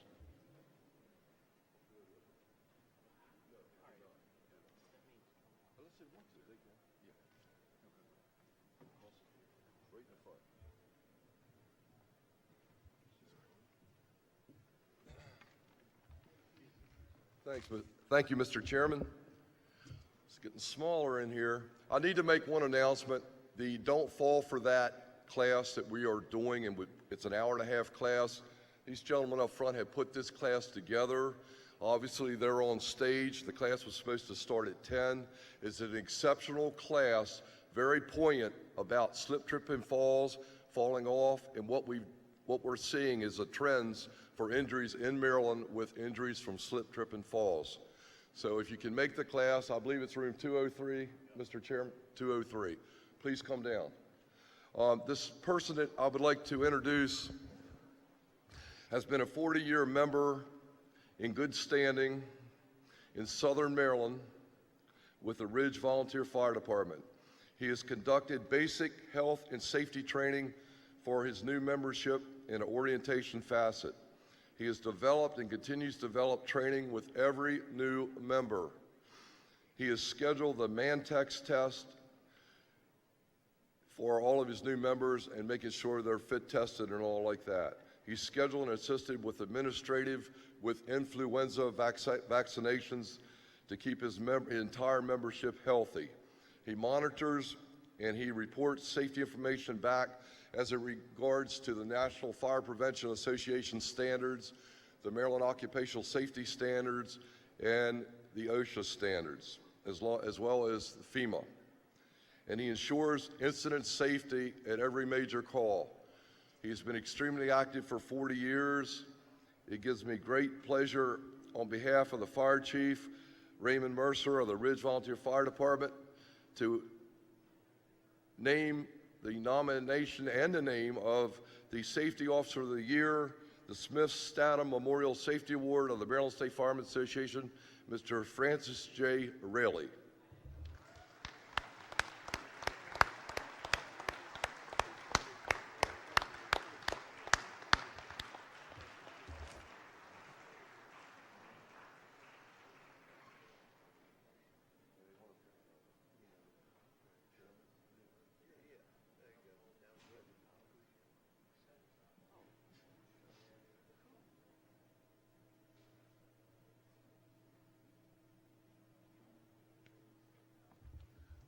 Don't forget our class.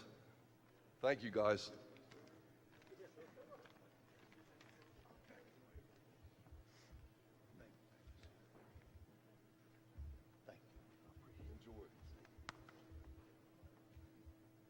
Thank you, Mr. Chairman. President. Chairman, too. Chairman of the board.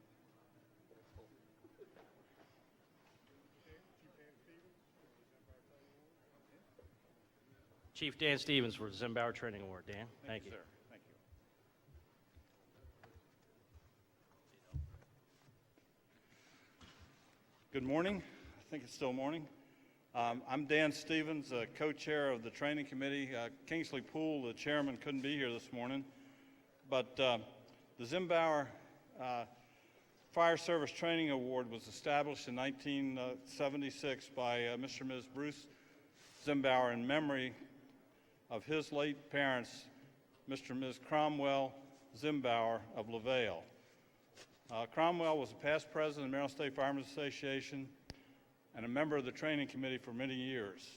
The award is based on the average number of formal training hours per active member for the fiscal year prior to the award. There's a trophy, which hopefully we'll be getting up here in a minute, that the company will hold for a year. Then they'll return that trophy, and we'll give them a permanent plaque to display in the station. So if we could have members of, well, first off, if the two runner-up trophies, the first runner-up trophy is sponsored by myself and my wife Bobby in memory of my dad Robert Stevens, who was treasurer of the Bay District Volunteer Fire Department in St. Mary's County for years. Second runner-up is sponsored by Early Heights in honor of their former chief Herman Dill. If we could have a representative from Newmarket District Volunteer Fire Department who won the award last year, we have their trophy here. And if we could get Ms. Zimbauer, I think it's in the other wing, she will be coming out on stage here. But if somebody from Newmarket District could come forward, a representative, and also representatives of Independent Hose Company number 1, United Steam Fire Engine Company number 3, and the Bethesda Chevy Chase Volunteer Rescue Squad could come forward. They all submitted, actually all of the Frederick County, 26 companies from Frederick County were submitted for the award. And if we could have those 4 companies, Newmarket District, Independent Hose, United Steam, Bethesda Chevy Chase, come forward, that would be great.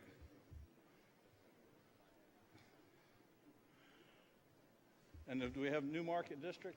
Yep. Okay.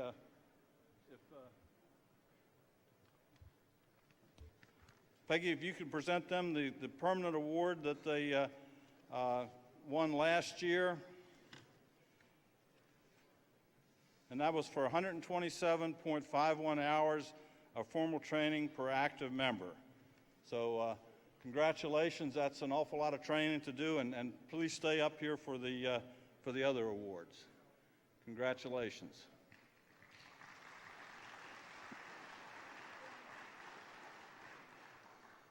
Do we have Bethesda Chevy Chase?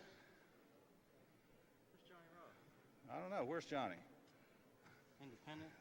Okay, the third runner-up is the Bethesda Chevy Chase. So if we have a representative for this is for this year, the third runner-up for Bethesda Chevy Chase Rescue Squad with 40.76 hours of training per active member. And that's pretty phenomenal when you think that they have over 200 members, but they did 8,315 total training hours, and for a total or an average of 40.76 per member. So if nobody from Bethesda Chevy Chase is here, we'll make sure they get the award. They were third runner-up. Second runner-up for the Zimbauer Training Award goes to United Steam Fire Engine Company number 3. We have a representative here from United Steam Fire Engine number 3 for second runner-up with 87.17 hours of training per active member.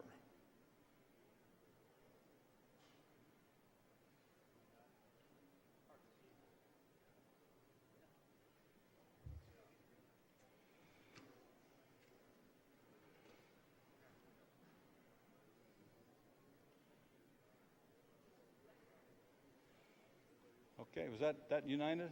Congratulations.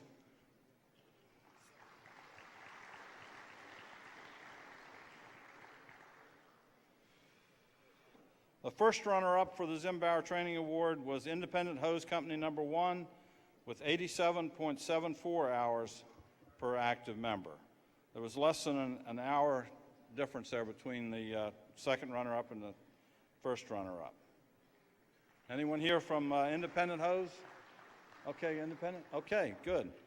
Now, the winner of the 2016 Zimbauer Training Award, I remember it's a year behind, with 104.37 hours of formal training per active member, again goes to the Newmarket District Volunteer Fire Department for the second year in a row. Congratulations. And your trophy is behind you there. So, okay, let's have a hand for everybody that put in for this award. And I'd like to challenge all of you. We really should have 360 some companies putting in for this award. I'm sure there are companies out there that would that do almost this much training, if not more. So please put in your folks or put in your company for the award next year, and we'll try to have more folks on stage. With that, we'll go right into the Sonny Rose. Is that okay, Mr. President? Yeah. Okay. The John E. Sonny Rose Memorial Training Award is sponsored by the Odenton Volunteer Fire Company, and I believe Odenton is coming out here. And Dave, are you going to do the? Doing okay. So I'll turn it over to them, and thank you all. Thank you, Dan. My name is David Lewis. I'm the president of the Odenton Volunteer Fire Company, and honored to be joined on the stage here by Bob Rose and Bill Rose, two of Sonny's brothers, as are representatives of the Odenton Volunteer Fire Company. Many of you know, because many of you have been touched by Sonny. Sonny gave his life to training. He probably touched each and every firefighter almost across this state. He could be found anytime, any day, and at one corner of the state to the other. When Sonny passed away, the Odenton Volunteer Fire Company chose that we wanted to do something to honor Sonny's memory and Sonny's dedication to training, just as many of us dedicate our time to training. So last year we sponsored the award in Sonny's name. The trophy, the large trophy that you see there, represented to Sonny. The bottom of that trophy is inscripted with Sonny's own words. These are kind of the words that he gave during his final days as he was suffering from the illness that eventually took his life. I hope that something that I taught enables somebody to save a life. Those were Sonny's words in 2015, and we've inscribed that as a permanent inscription at the bottom of this trophy. We encourage the members across this Maryland State Firemen's Association to submit the names of your members who also have dedicated their time and shown a commitment to training so that they too may help save others. And so it's my honor to read a part of the nomination that we have for the presentation this year. The nominee nominated for the John E. Sonny Rose Memorial Training Award. The individual joined the fire company in 2014. Immediately jumped into Firefighter 1 in hazmat ops in order to be cleared to ride and became an active responder almost immediately. Continued the training, taking EMT, emergency vehicle operator, rescue training, as well as many company drills. And then again continued to be an active responder with his fire company, both as a fire responder as well as an EMS attendant. So it's certainly my honor and with the Rose family here and the Odenton Volunteer Fire Company to present this award to Ty Wade Bond from the Odenton Volunteer Fire Company. We're honored to keep that trophy home for another year. Chief Paul Gunshaw will be accepting the award on behalf of Ty Wade.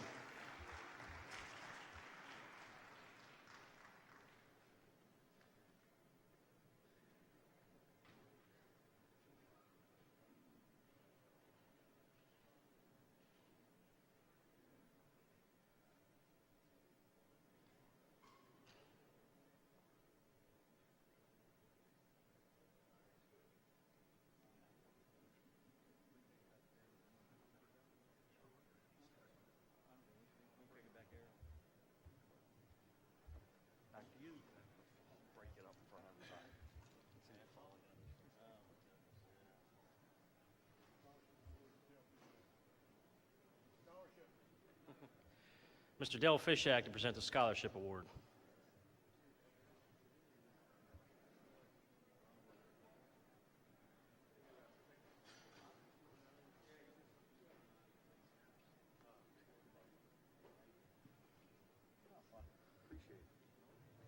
Thanks. Good morning. Gives me pleasure again to appear before you to announce the 2017 MSFA scholarship recipients. But first, I must recognize those who make the scholarships possible. As you're aware, a portion of your MSFA dues go to the scholarship funds, but we also have several partner agencies.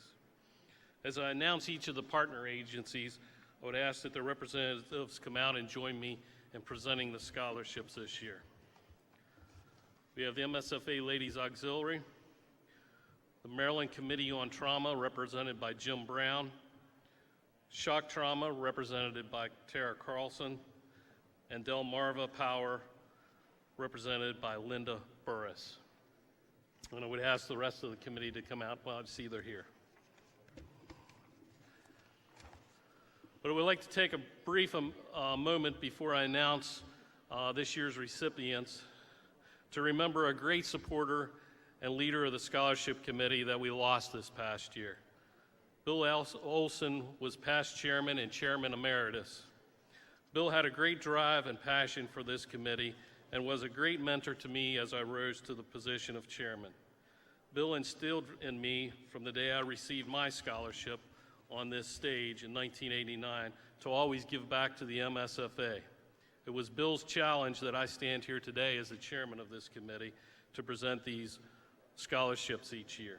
So please join me in a brief moment of silence as my committee remembers Bill.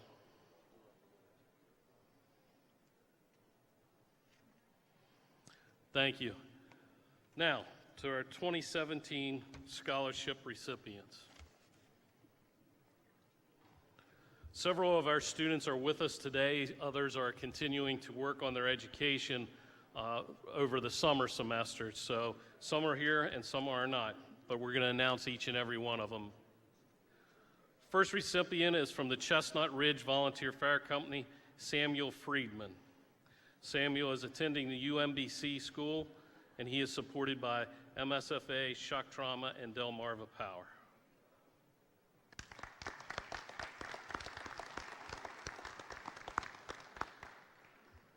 Our next recipient comes from West Friendship, Ryan Huber. Ryan is attending UMBC. Ryan is supported by MSFA, Shock Trauma, and Delmarva Power.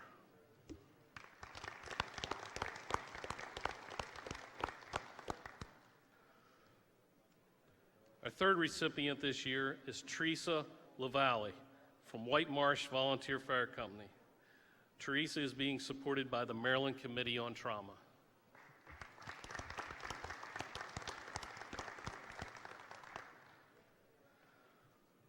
Our next recipient also comes from the Chestnut Ridge Volunteer Fire Company, attending the UMBC school, Gregory Pearlstein, supported by MSFA, MSFA Ladies Auxiliary, Delmarva Power, and Shock Trauma.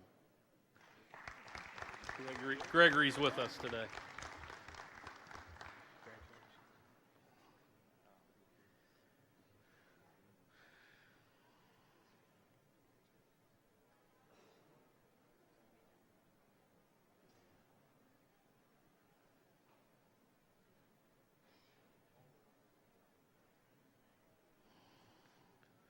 And our last recipient of this year's scholarships comes from the Lineboro Volunteer Fire Department, attending the UMBC school, Nathan Sarcerius, supported by the MSFA, Maryland Committee on Trauma, Shock Trauma, and Delmarva Power.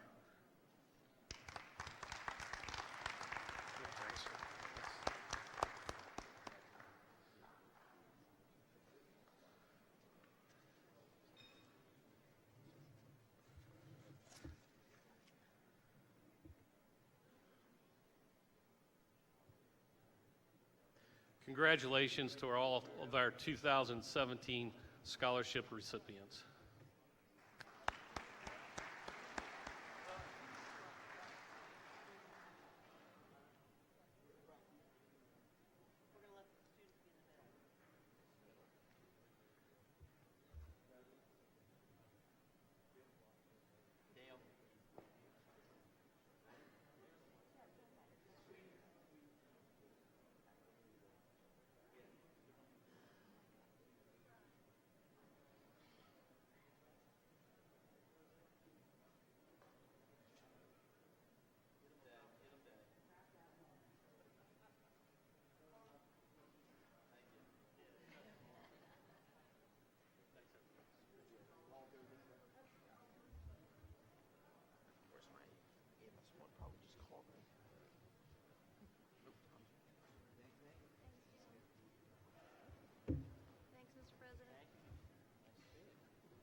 Next, we'll have Recruitment and Retention Awards. Mr. Joe Chornock, Chairman.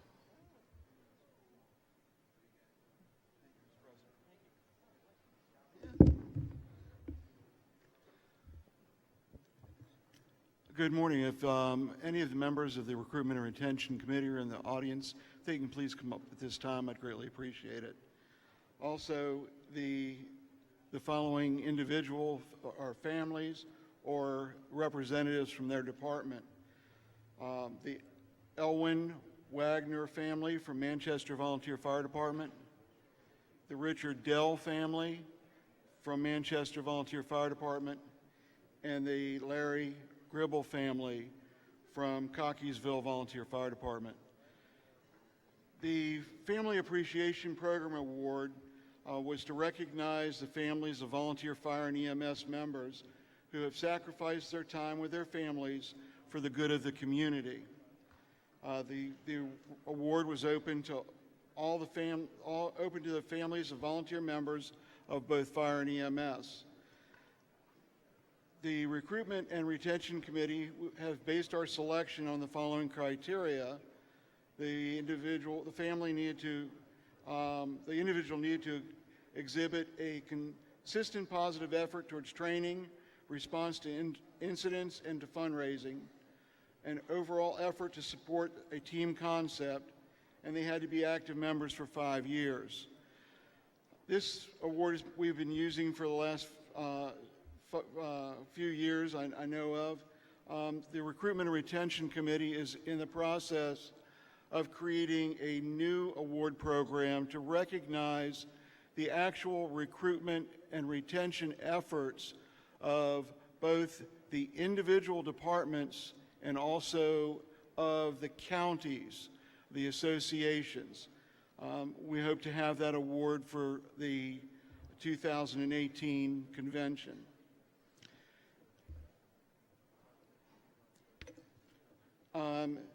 Based on the findings of the committee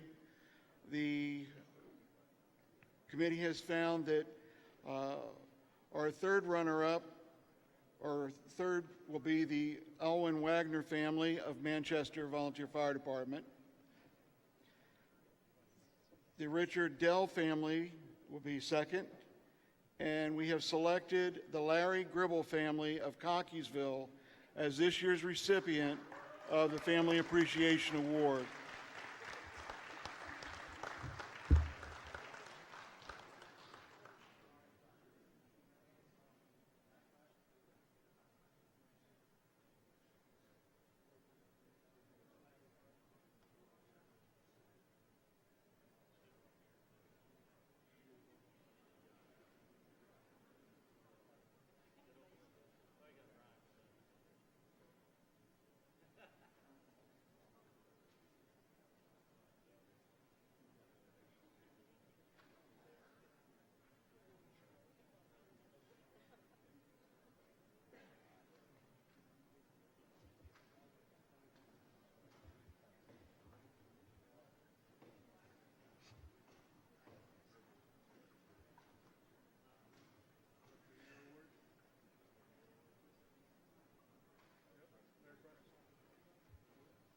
Mr. Larry Prester for Instructor of the Year Award. Larry, pleasure.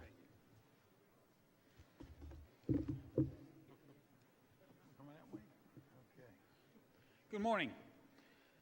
25 years ago, the Instructor of the Year Award was falling by the wayside and not getting much attention. And two individuals who are here with me, Skip and Jackie Carey, decided they wanted this award to continue. And they took it personally upon themselves to sponsor this award for 25 years. And I just wanted to acknowledge the work they have done to keep this alive and thank them for doing so.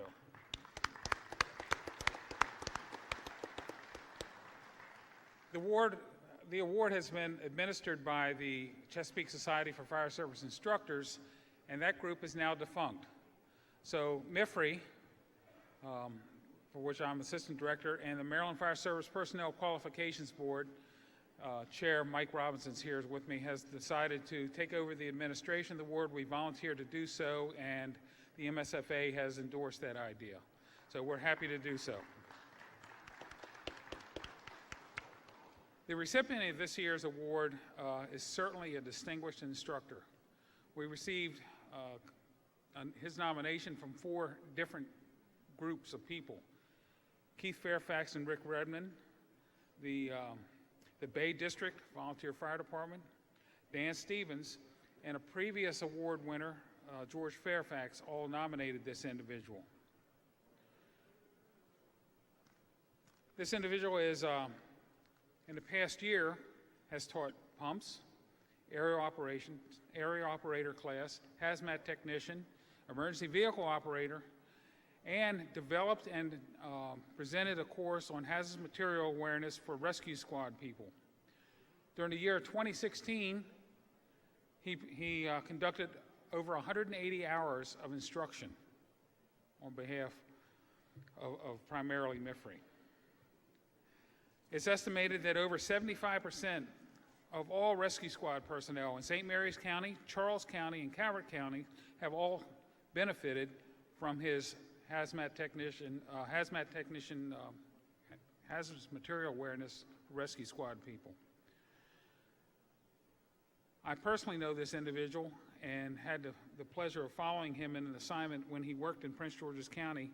One of the first things I was introduced to was the tanker that this person put together from ground up. He's recognized as an expert in water supply, pumps, aerial operators, and anything else mechanical you need to deal with. I know no one better, more qualified than this individual. Please join me in congratulating Stephen G. Wirtz, the recipient of the Francis L. Brannigan Instructor of the Year Award for 2016.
Yes, sir.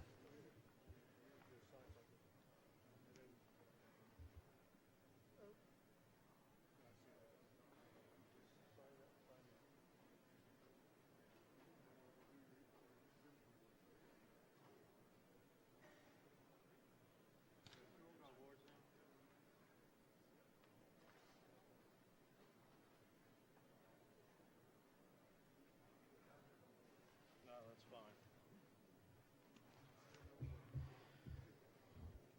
We're going to do a special President's Award. We're going to do some special presentations. If you guys look around, you notice the videos and things that happen. You know, the 2 guys shooting the cameras all the time who never let me take their pictures. Those folks and everything that goes on behind the scenes, the whole video production for memorial service, that's all done through the folks in MIMS.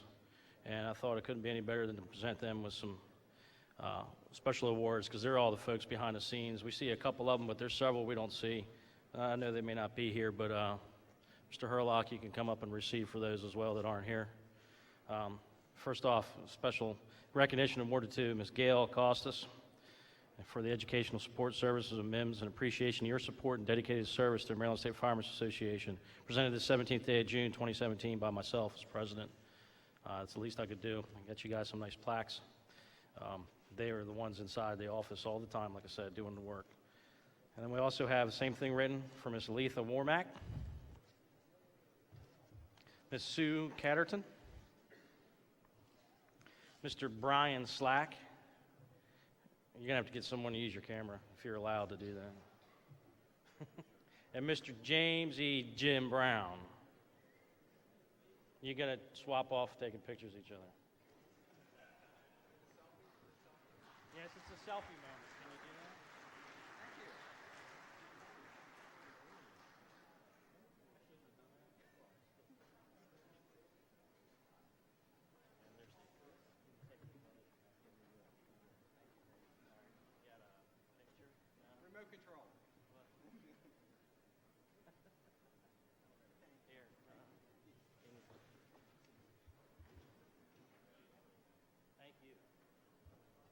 Thank you, guys.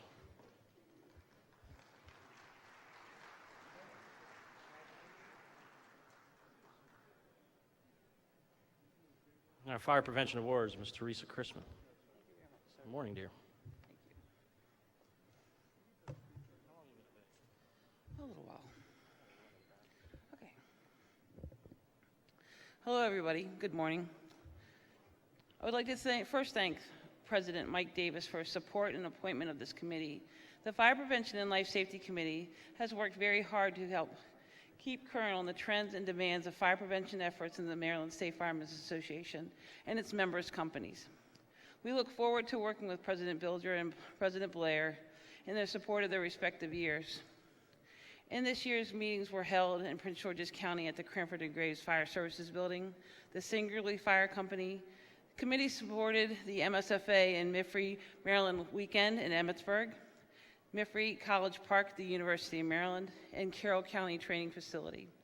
As always, this committee has great people to help and support the efforts and our many messages. I would like to thank my vice chairs, Dave Reed and Holly Trago, and Secretary Daria Brown for all your hard work and dedicated time in the world of fire prevention and life safety.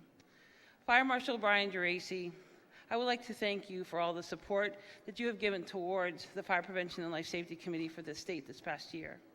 We know that you had many challenges this year, but we're glad that we were able to overcome those challenges and we're moving forward. Thank you for your support to myself and our committee, and we are always ready to serve you and your staff at the Office of the Maryland State Fire Marshal. To the subcommittee members, I would also like to thank you for your hard work and dedication of the programs that we work on. To Bruce, Cindy, Lori, Bridget, Debbie, Robin, and Susan, thank you for leading the charge in your respective programs for the committee. This group would not function without your efforts and time to getting valuable information to the MSFA membership. Each program is unique to the issues, and it's great resources and tools that can be used to help support the messages that we work so tirelessly on. Your work is very important, and I cannot say thank you enough for all your hard work and dedication to the committee. To Sierra and Emily, you guys did a great job this year. Your travels and working on fire prevention and life safety efforts across the state were greatly rewarded. Thank you for your hard work and dedication, and thank you for the support of the Ambassador Program. It is very seriously important that we take note of what the fire marshals talked about yesterday. The fire deaths in the state of Maryland are crawling higher and higher, and we have to actively get out there and do everything that we do. It's really important that everybody come together, take that simple step, and going out there and knocking on the door and ensuring that they have working smoke alarms in their community is greatly important. We have many valuable programs out there, and I hope that you all take time and be able to go to the website, look at what we have up there, and just look and see what you can do for your county and community, and then forward, return that to your citizens.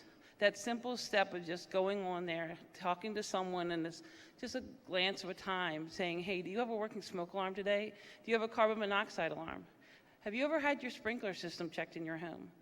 Many people will, after they've had it installed, do those type of checks. It's very simple. Take the 1st of the month, take the 15th of the month, or take the last day of the month to ensure that everything is working properly in a home.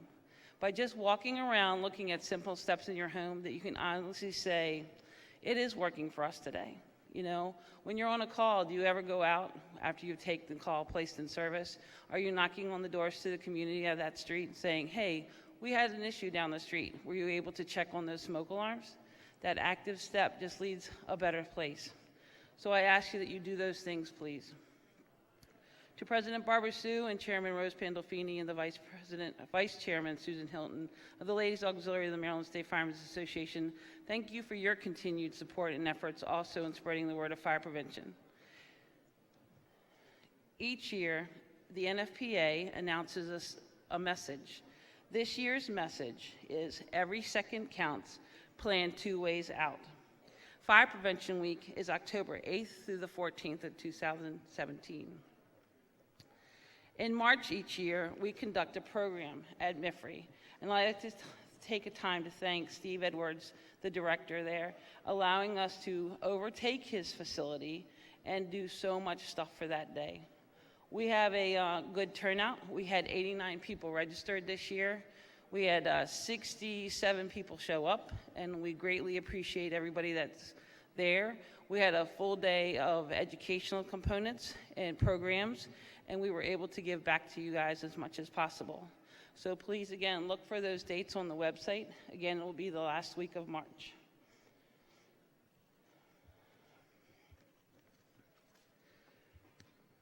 This past year, I tasked the ambassadors with a project to find a way to help promote fire prevention and life safety in programs.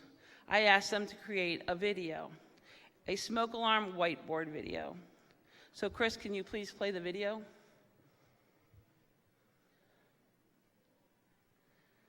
Get ready for some alarming information. All you need to know about smoke alarms. A smoke alarm is a mechanical device that alerts you in case of fire or smoke. When the alarm sounds, get low and go. Close your doors when you leave, and once you're outside, stay out.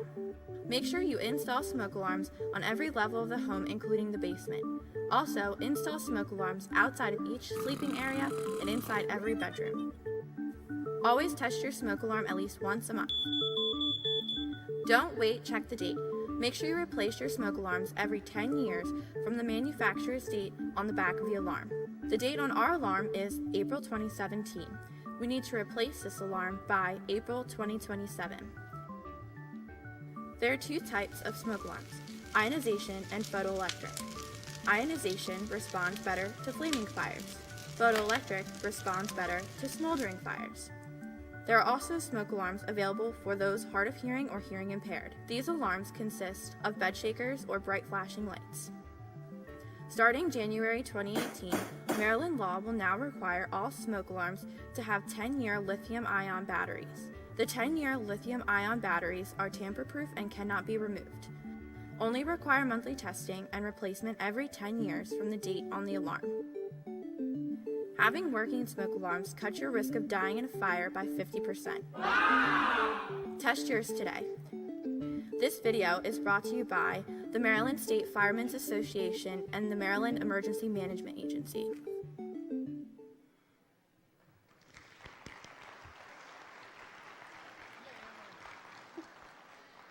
To Sierra, Emily, and Susan, thank you so much for putting that video together. We're going to be able to link that to the Maryland State Firemen's Association's website, and that link you will be able to put on your website or any social media that you'd like to share. So please, once it's up, please share it. It's a valuable tool. I will be tasking this year's ambassadors to do the same thing with a different message, so please look forward to that too. I'd also like to say a special thanks to MEMA for allowing us to overtake their facility that day to do the video. We had a couple of times we were going back and forth, and honestly, I have to say a great thank you to Susan's mom, because she really helped us out too. I'd also like to say thank you to the Sprinkler Committee. They've done a great, tremendous work on making sure that the side-by-side trailers are available and ready to go. Currently, as you know, that we have 3 in the state now. And I can't say thank you enough to Dave and Jamie for all their hard work and dedication, and to the committee members for completely taking them up and taking them down. We have 21 events signed up for this year so far, so if you're available and need or want to come see them, please check the MSFA's calendar, and it has all the links to all the dates. Sprinkler side-by-side trailers. I'm sorry, there's a question back there, and I'm like answering it over here.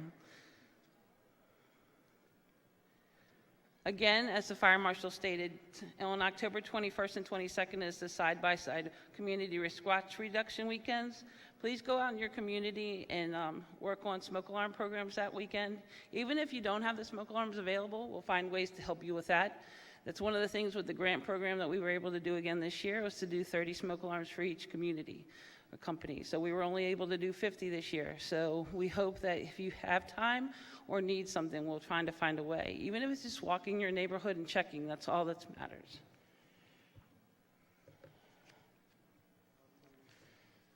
So I challenge each and every one of you to expand your fire prevention and life safety programs. I challenge you to advance your knowledge and seek all the ways we can inform our community.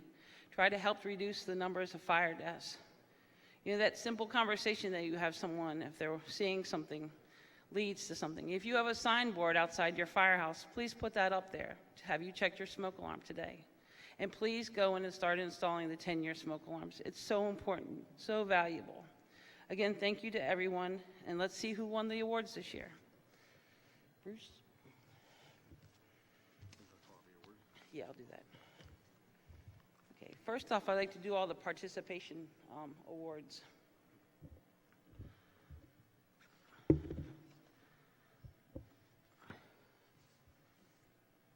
see, I should have given them organized.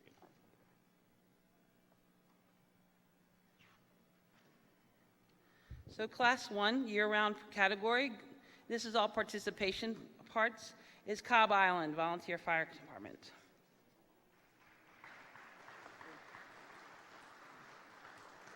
These are all the companies that help participate. So also in Class 1, we have single project. It goes to Cobb Island also.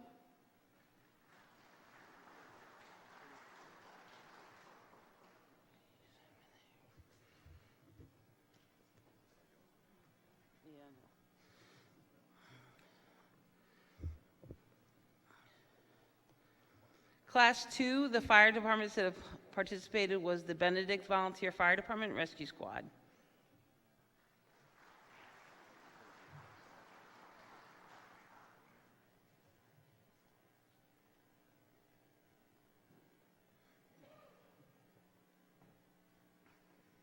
Class 3, the Jefferson Volunteer Fire Department, Indy Head Volunteer Fire Department, and the Potomac Fire Company number 2.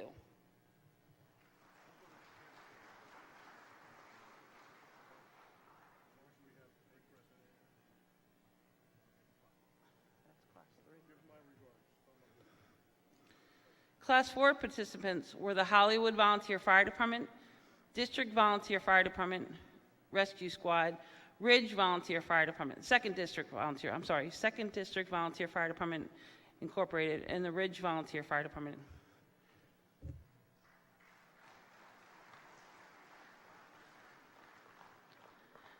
Class 5 was Bay District Volunteer Fire Department, the Winfield Community Fire Department, Mechanicsville Volunteer Fire Department, the La Plata Volunteer Fire Department, and the Leonardtown Volunteer Fire Department and Rescue Squad.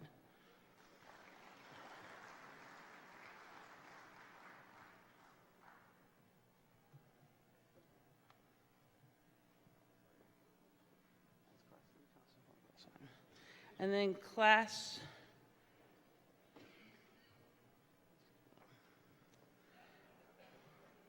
4 is Junior Fire Company number 1. No, I'm sorry, Class 6, I'm sorry. And Class 7 is, there was no entries. So these are all the participation purposes.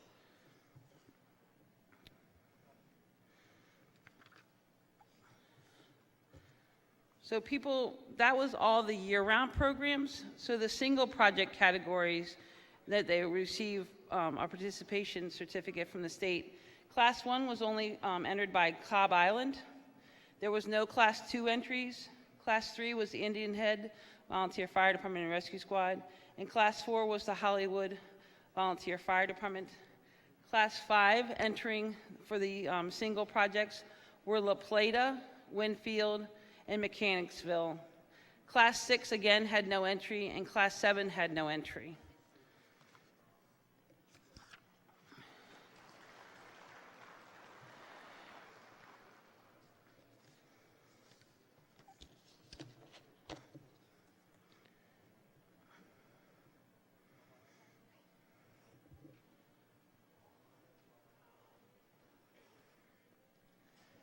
I like a lot of confusion. Actually, I'm trying to draw time for somebody else.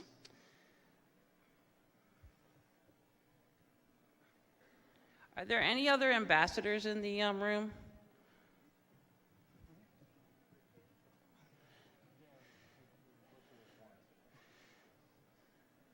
So if you're an ambassador, can you come up on the stage too?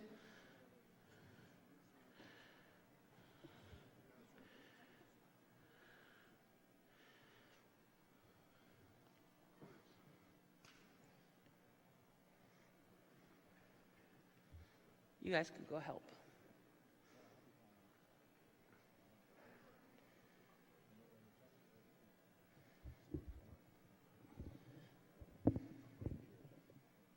So we're going to be doing the year-round category section now.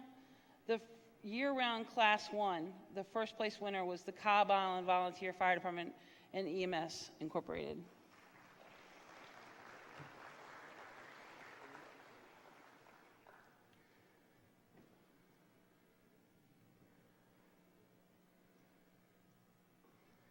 Class 2, the winner is for the year-round category is the Benedict Volunteer Fire Department and Rescue Squad.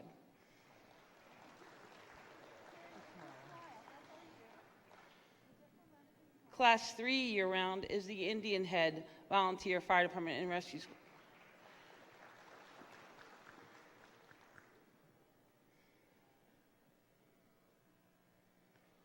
Class 4 is the Hollywood Volunteer Fire Department Incorporated.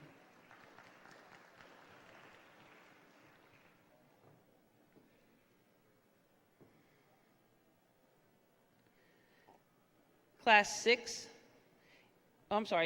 5 is the La Plata Volunteer Fire Department.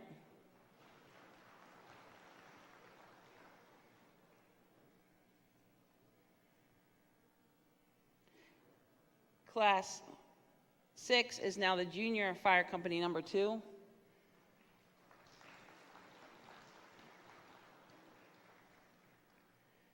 Class 7, there was no entry. For the single project categories, Class 1 will be going to the Cobb Island Volunteer Fire Department.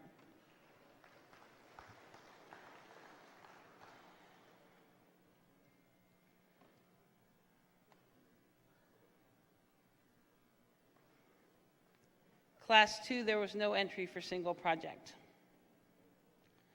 Class 3 will be going to the Indian Head Volunteer Fire Department and Rescue Squad.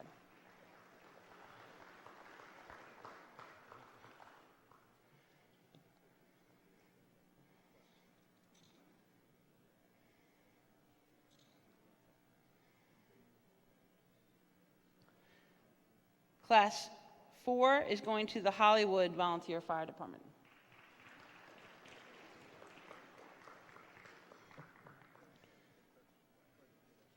Class 5 is going to Winfield Community Volunteer Fire Department.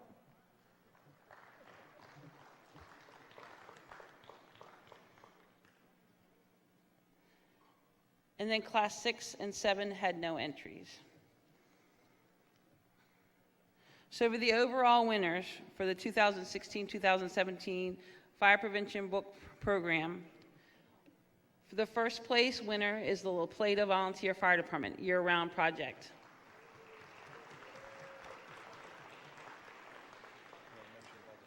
Yep. Each winner will be receiving a check in the mail. We have to do the finance part of it, but the first round winner wins $200, and it'll go down from there. So look for that in the mail. The second place is the Indian Head Volunteer Fire Department and Rescue Squad year-round project.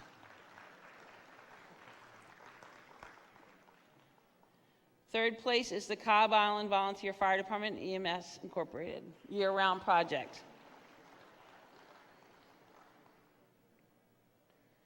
Fourth place will be going to the Winfield Community Volunteer Fire Department single-year project.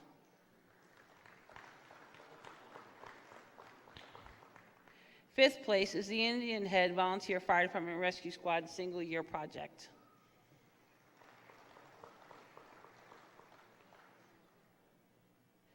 Sixth place is going to the Cobb Island Volunteer Fire Department EMS for the single round project.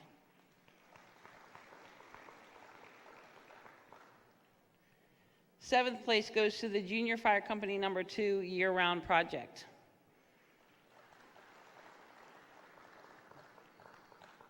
Eighth place will be the Hollywood Volunteer Fire Department year-round project.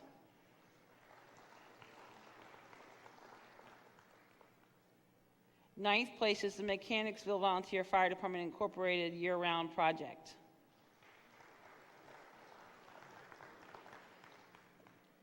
And 10th place will be the Ridge Volunteer Fire Department year-round project.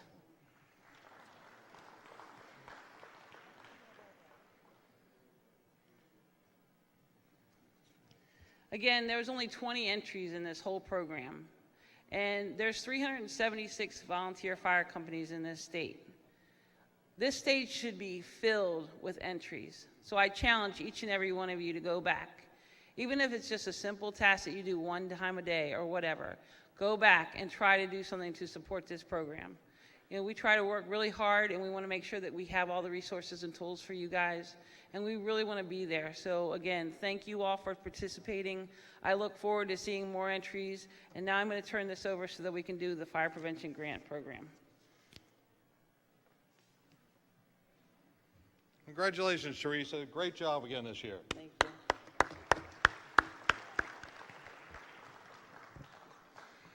Well, I must say it's another great day to be among the outstanding members of the Maryland State Firemen's Association. I hope everyone is enjoying this celebration of our 125th anniversary. Is everyone enjoying it this year?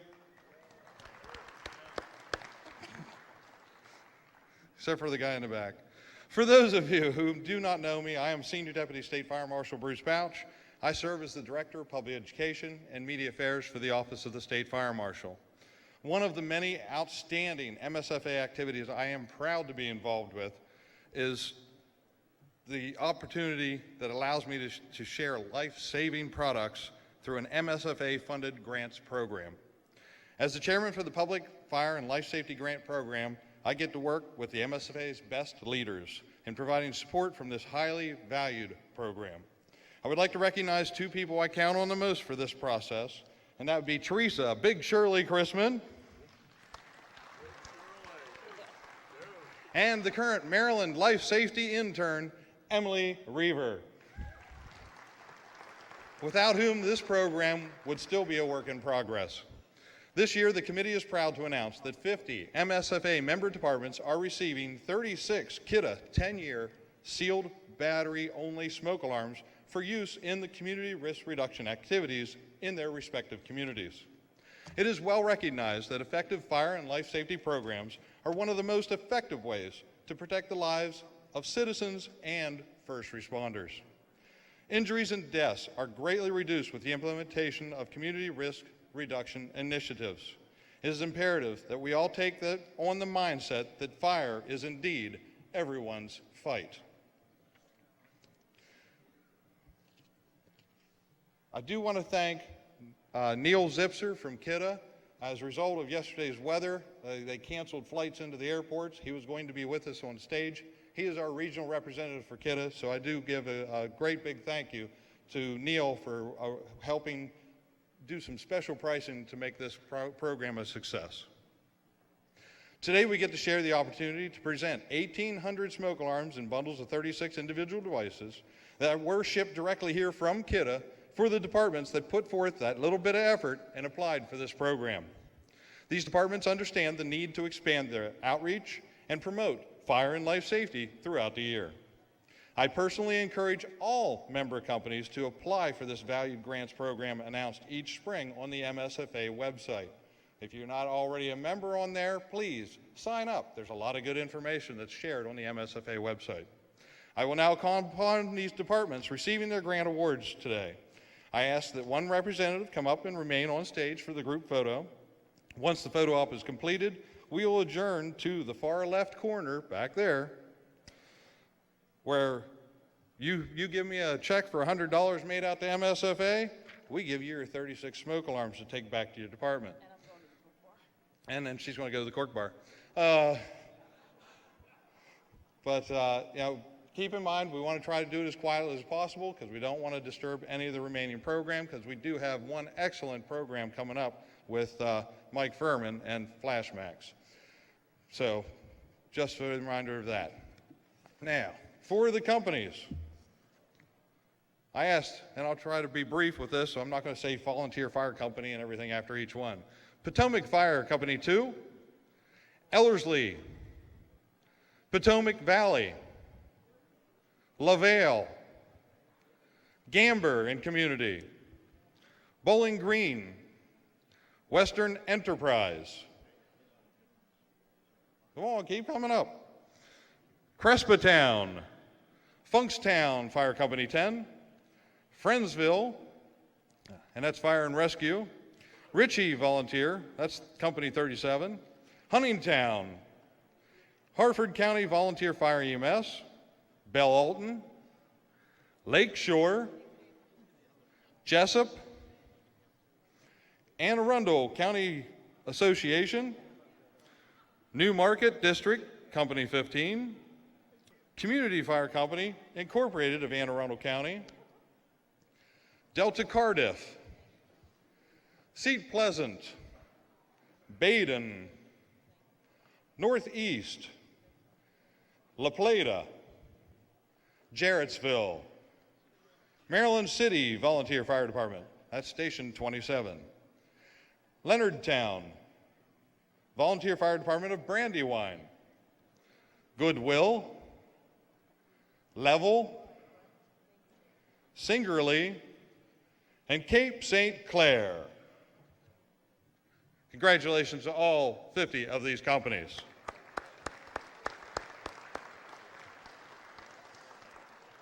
As everyone is lining up, please remember the 58th Mid-Atlantic Life Safety Conference, which is something else that I get blamed for, is scheduled for September 26. Mark your calendars. It will be at the Johns Hopkins Applied Physics Laboratory right there in Laurel. And also the Public Life Safety Educators Spring Seminar is scheduled Saturday, March 24th of 2018 at Mifree in College Park. The committee members thank each of you for participating in the success of the Grants Award Program and encourage all member companies to please apply next year. Thank you.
Okay.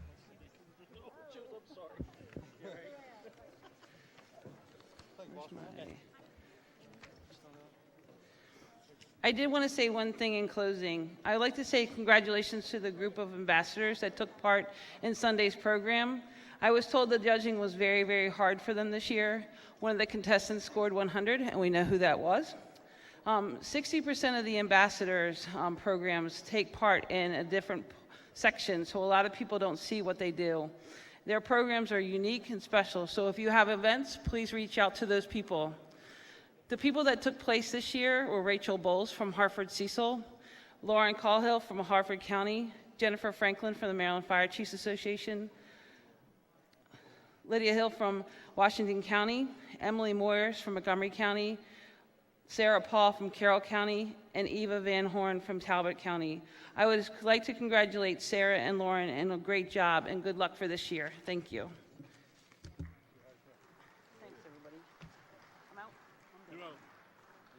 Thank you, Teresa Ann. Appreciate that. Congratulations to all you folks for everything. Now we'll present the Silver Spring Trophy, excuse me.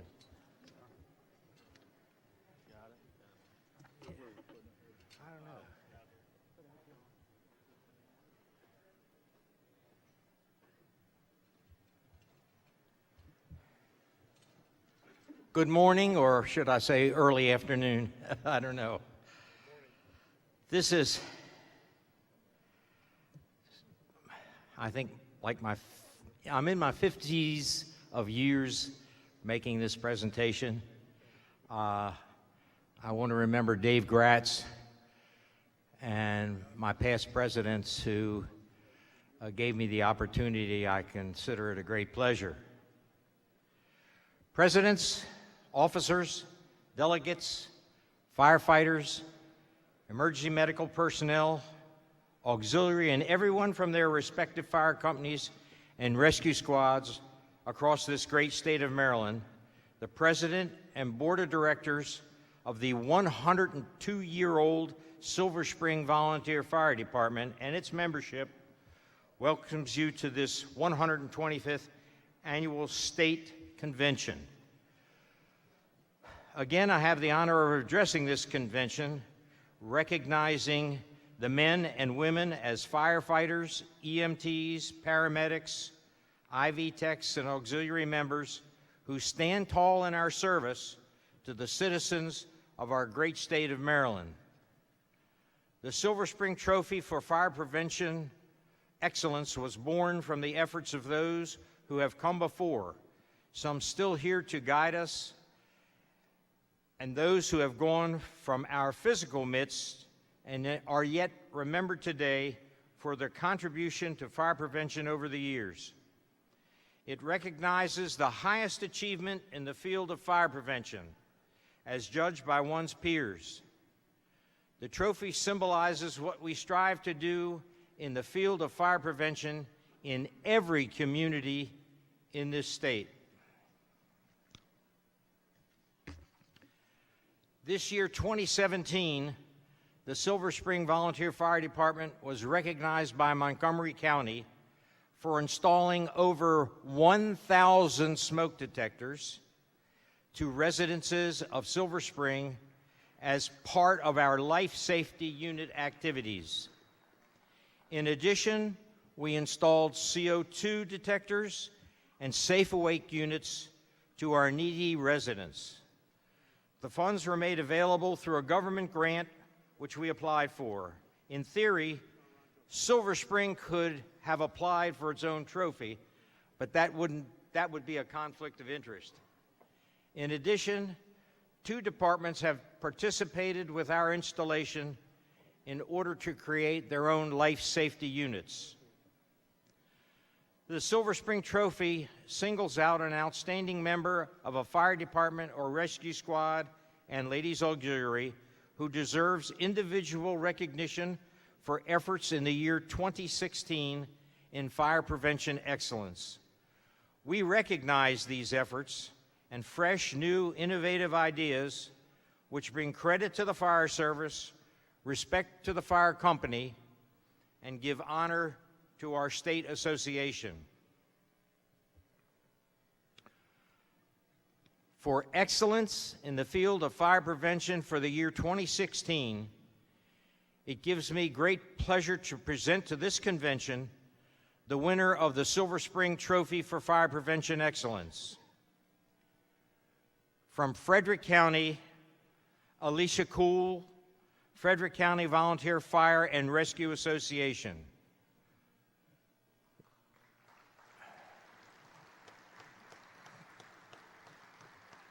I hope somebody's here. Yep. Special thanks to the Fire Prevention Committee and the Maryland State Fire Marshal, his staff, and its committee for selecting today's fire prevention winner.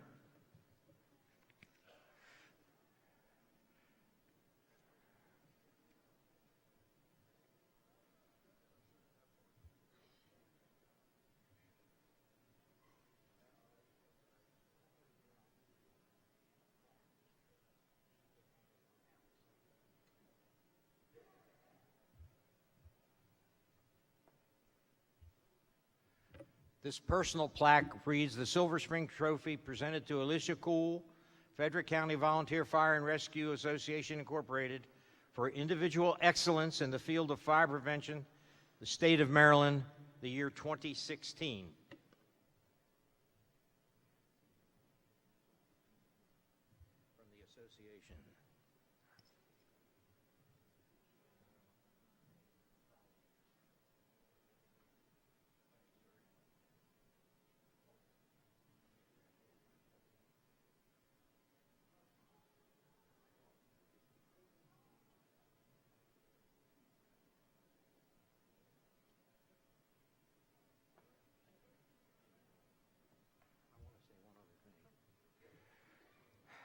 There was a limited number of applicants for the Silver Spring Fire Prevention Award and Trophy this year, and I hope that your companies can find the effort and the time to submit their company's Fire Prevention Committee representative worthy of applying for this prestigious award.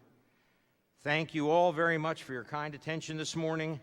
Have a great convention, and let's have some innovative contributions for the fire prevention program in 2018 for the year 2017. Thank you very much.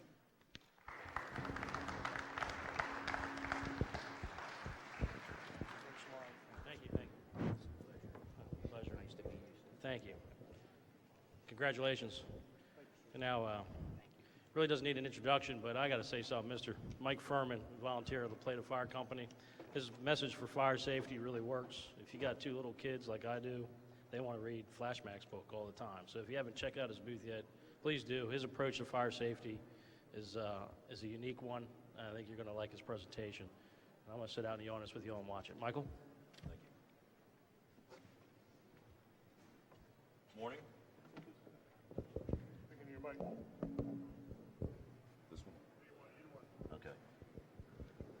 Okay, so good morning, everybody. How's everybody doing today? Good. So my name's Mike Firemen. I'm a professional firefighter in Fairfax County, Virginia. I'm also a 31-year life member with the La Plata Volunteer Fire Department. I've come up with a fire safety superhero for children that I call Flash Max, and I'm going to go through a PowerPoint presentation to introduce this to you guys today.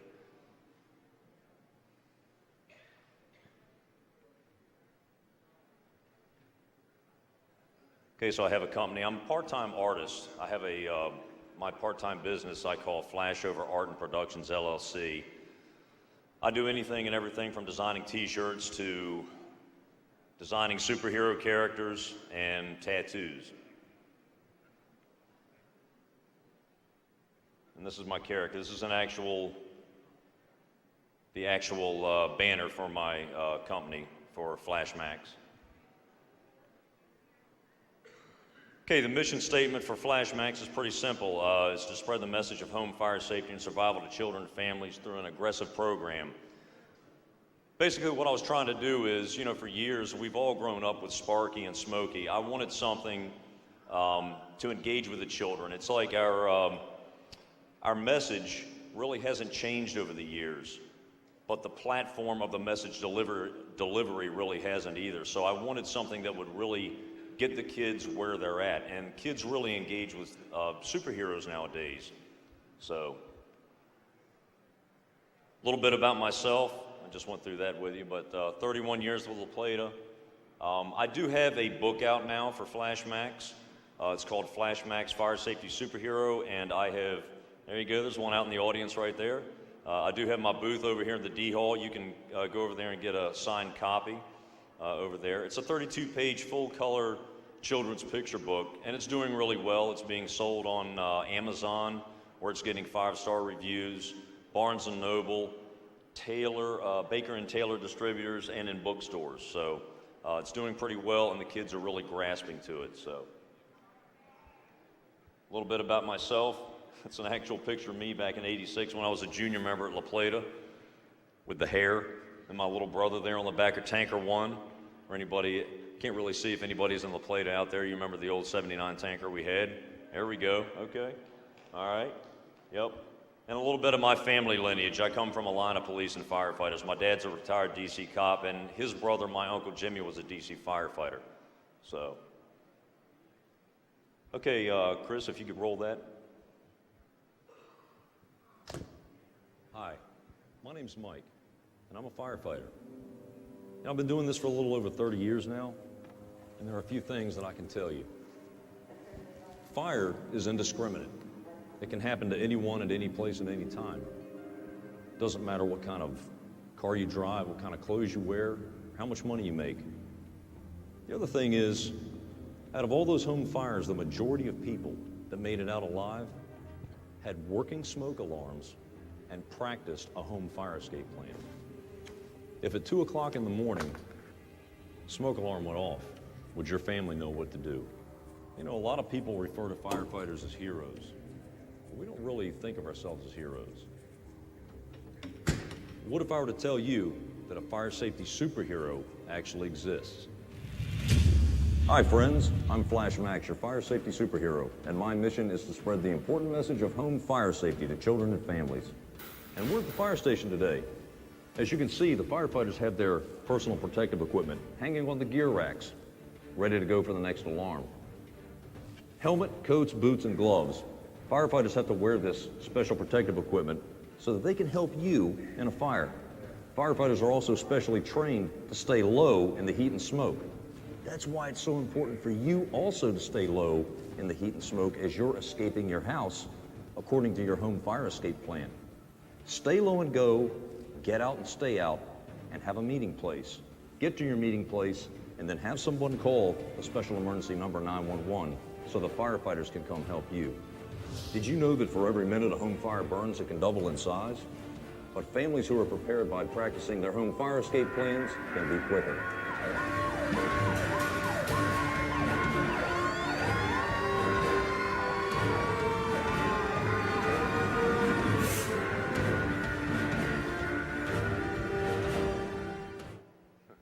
Okay. Hope you enjoyed that. Special thanks to... I would like to thank my hometown volunteer fire department, La Plata, and all the members and officers there for their support and their continuing support in this. They have been behind me from day one in this, from my original vision all the way up until today. They're providing financial support as well as logistical support, obviously using their equipment in the station to get the message out. So thank you guys. I sincerely appreciate it. Moving right along here. Okay, just some copyright stuff there. A little bit about my thoughts on fire prevention culture. Like I said before, the message really hasn't changed over the years. We want the kids, we want families to get out and stay out. We want them to practice a home fire escape plan. We want them to check their smoke detectors. So to children, this message can be kind of a little bit of a dry or maybe even boring subject sometimes. Aside from when we go to the schools, you know, we go into the school and we roll in there with all of our equipment and gear and everything, and that's very exciting to them and sometimes can be even a little intimidating to them. So it's a good thing. We go into the schools, we put our gear on, show them the rigs, get them acclimated to who we are so they're not afraid of us when we come out to help them. It can be a hard sell to some kids though. So that's the reason why I created Flash Max, is to get on their level and have something that they can relate to so that they can see it and they can engage with it and take it home. You know, kids are like little sponges. They're like little petri dishes. They'll take it right home to their parents and their brothers and sisters, and they'll tell them about what they learned at school, and then the message spreads. To firefighters, it can be a hard thing. I mean, fire prevention and fire safety, it's something that we all know and love, but it can be hard for us to engage with because, well, we're there, to go out and ride the rigs and fight fires and that type of thing. Well, we're also there to prevent the 911 call, and that's what this is all about. So the thing about the tough guy syndrome, I hear it a lot at the station. What do you want somebody to dress up as Sparky? Give that to, where's the rookie? Where's that kid at? Here, let him go do it.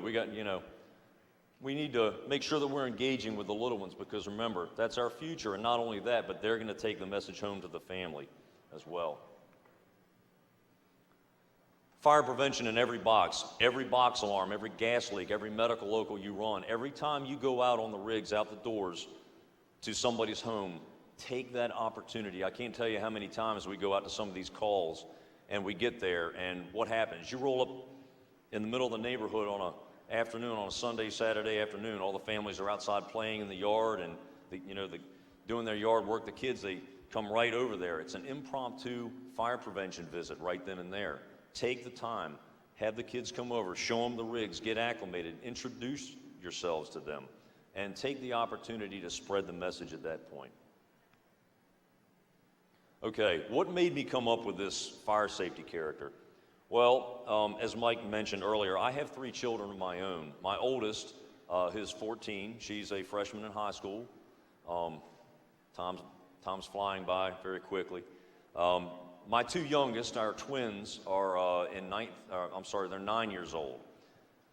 3 years ago, during Fire Prevention Week, during October, they came home and we were going through their Tuesday folder where we clean out their folder and we look at their homework assignments and, stuff that the teacher sends home. And the local firehouse had come by and they had sent them home with some handouts. And as we're going through the folders, they took the little impromptu drawing. It looked like a picture of Sparky and a smoke detector, and the message was good, but they threw it right in the trash along with all the other homework that we had checked from the week prior. And I stopped for a second and I looked. I picked the message, the piece of paper out of the trash, and I looked. And I said, "Whoa, guys, wait a minute. What is this? The firehouse come to see you today?" "Uh-huh." "Okay. What did you learn?" "Huh? Stop, drop, and roll." "Okay, well, that's what you do when your clothes are on fire." "What did you learn? What's this picture? What is this, guys?" The blank stare. Somebody needs to come up with something a little different, The message is going in the trash. The message isn't quite getting there. So what can we do? Somebody needs to come up with like a fire safety superhero or something, I know a guy that can draw. So I went to work, and the next couple of weeks I started doodling and playing around with some ideas. And I came up with this guy. The first prototype looked, he was kind of scary looking. The way I draw some of my characters, he was very intimidating, extremely muscular, had a dark mask on. You could just see his eyes, and I didn't really like it. But the first prototype that I came up with was, like I say, a little bit scary. Then I came up with this guy. And what you're seeing right now as I go through these slides is the actual pages of Flash Max, the Fire Safety Superhero Children's Picture Book, coming to life. This is actually on my drafting table as I'm doing one of the pages. I did in sequential order of the book itself. And this page in the book is actually Flash Max crawling down a smoky hallway, demonstrating to the kids to what? Stay low and go. That's what we teach them, right? Feel the door with the back of your hand, get out in the hallway, stay low and go, and then get out and stay out. A couple more pictures. Flash Max coming to life. And there's Al Arm, the smoke alarm, his smoke alarm shield. I'll tell you about him a little bit here in a second. Okay, well, that wasn't really good enough, just doing just the book and everything. I wanted to be able to actually engage with the kids and actually have a costume. I wanted to bring this character to life. So I went to work actually developing a costume. And like I said, Flash Max is going to be here live at the booth down in the D Hall. So if you have your kids, or please yourself also, stop by the booth and you can see him live today as well as tomorrow between 9 to 11, then at the parade. But so that was the idea behind it. I wanted to be able to actually go out and do the school visits and actually take it to the next level. And there you go. That's the actual first costume of Flash Max at some of the various events. Now, I've gone to churches, schools, open houses. I do all kinds of functions. I do birthday parties. And when you'd have to see the look on the kids' and the parents' faces as well when I get to where I'm going, and it's just undeniable that the kids really love this guy and they really engage. Flash Max needed a partner, so I went to work trying to incorporate the message, my fire safety message and survival message, into my costume, and what better way than to have a superhero shield that I call Al Arm, the smoke alarm. Now, you're looking at the original design of Al Arm, okay? I'm gonna tell you a little secret. Does anybody recognize what that is? Anybody? You already know what it is. That's not fair. $5 trash can lid from Lowe's. Sprayed it with a little white plasti dip, put some eyeballs on it, pull a little push button, and I have a smoke alarm behind the shield. The kids come up and push the button, teaches them how to test their smoke alarm. And they're not scared of it. They come up, they want to push the button. They want to see it work. So, and there's Al Arm actually in some of the character designs for the book. These are all actual pictures from when the book was being developed. This little girl, I happened to visit the Havre de Grace Volunteer Fire Company up in, the Level Volunteer Fire Company up in Havre de Grace, Maryland last year. And this little girl was so cute. She proclaimed that she was Flash Max's biggest fan. And so here we are having a little photo op there. But kids really endear themselves with the character and the shield. So it's really cool seeing the idea come to life and my dream come to life and putting it to work out in the communities. And here we are at one of my presentations.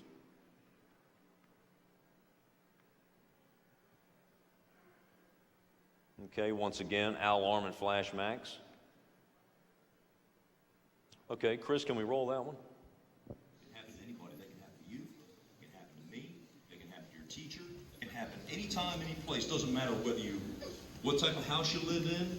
Doesn't matter what kind of car you drive, how much money you make. Fires happen anywhere. Okay? So that's what we're going to talk to you today about. We're going to talk to you about what you can do in case a fire happens in your home. Sound good? Yeah!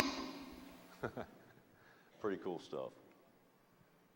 Okay, one other element of the fire safety message. My message basically is threefold. One, check your smoke alarms, which we always teach, okay? Make sure that you have a home fire escape plan, and of course we have to check the door with the back of our hands, okay? And a lot of kids I found weren't really getting the idea behind that. They get the stop, drop, and roll, but what's this thing about feeling the door and keeping the bedroom doors closed at night? And when I do my presentations, I always ask the kids, how many of you sleep with your bedroom door closed at night? And they kind of look at each other and maybe a few hands go up because, I think that's what he wants us to say. Yeah, I do. Not a lot of them do. Why? Because they're afraid. Study after study have shown, whether it's NIST or Underwriters Laboratories, closed doors save lives. Even when we go in to fight a fire, it's a way to stop the flow path and give you extra time to escape. So I went to work and built this interactive prop. I call him Zor the Door. And just a basic garden variety, 32-inch inward opening bedroom door from Lowe's. Lowe's has made a lot of business off this Flash Max project. So. But there's the door coming to life, and I hand painted it. And on the one side, I've got the dark, smoky, hot hallway side, and on the other side is the bedroom door side, okay? What made me come up with this idea, and there it is actually in the book, you can actually see Zor the Door holding back Blaze, the arch rival of Flash Max. Okay, these next couple of slides will basically tell you how I came up with the idea for Zor the Door. A couple years ago at work, early in the morning, we ran a house fire, about 4 o'clock in the morning. Wound up having one person that was reported trapped. Got there, had smoke showing, had a fire on the second floor. We made entry, did vent enter search. The engine company stretched the lines and went in. Pretty solid fire on the second floor. This lady who was trapped in her bedroom slept with her bedroom door closed. These are actual pictures which graphically demonstrate of that exact bedroom door that she was behind. The one on the left is the actual outside of the bedroom door, and you can see how the heat and everything was rolling around, and you can see how the heat up top and how it was clean on the bottom. The cooler air was down below, and you can see on the right, you can actually see how that door actually did its job and held back the heat and gave her time to escape so we could get her down over a ground ladder. So if those pictures don't prove the point, then I don't know what else, could. I take this Zor the Door prop and the pictures that you see here to my presentations, and when I show them to the parents and kids, the image is really, sent home. Okay. No superhero exists without an enemy, and Flash Max is no different. So I had to come up with my idea for representing fire, because obviously fire is going to be my arch enemy. I had to come up with something that is not going to be scary to the children. I wanted something that they could look at and it could be perceived as easily defeatable.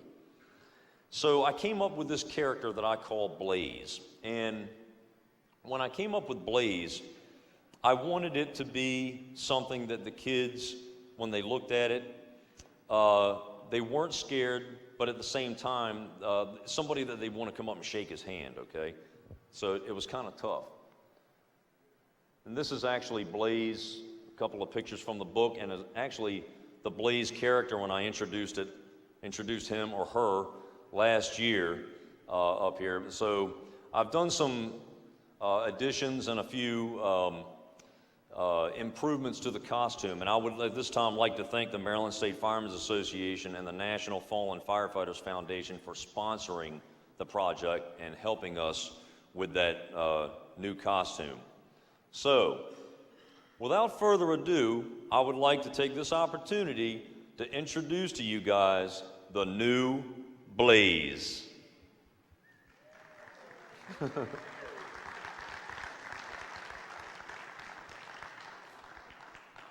Very good. Now, Blaze, what my plan is with Blaze, we will go out, and when I do these performances, I go out and I engage with the audience, and I engage with the kids and the parents. I want them to be able to see fire in not so much an intimidating way that they're scared. I don't want the kids to be scared, but I want them to see that, I want them to feel a partnership between my message as Flash Max, because we have the same, we have the same mission, we have the same goal, and that's to save lives. And I want to make sure that they see that, even though Blaze and I are enemies, there's we can work together to make sure that everybody's safe, okay? So I would also like to just take a minute to thank my 14-year-old daughter, Madison, for being a very good sport today. Thank you, honey. You can go get some water. Okay. She's a good sport.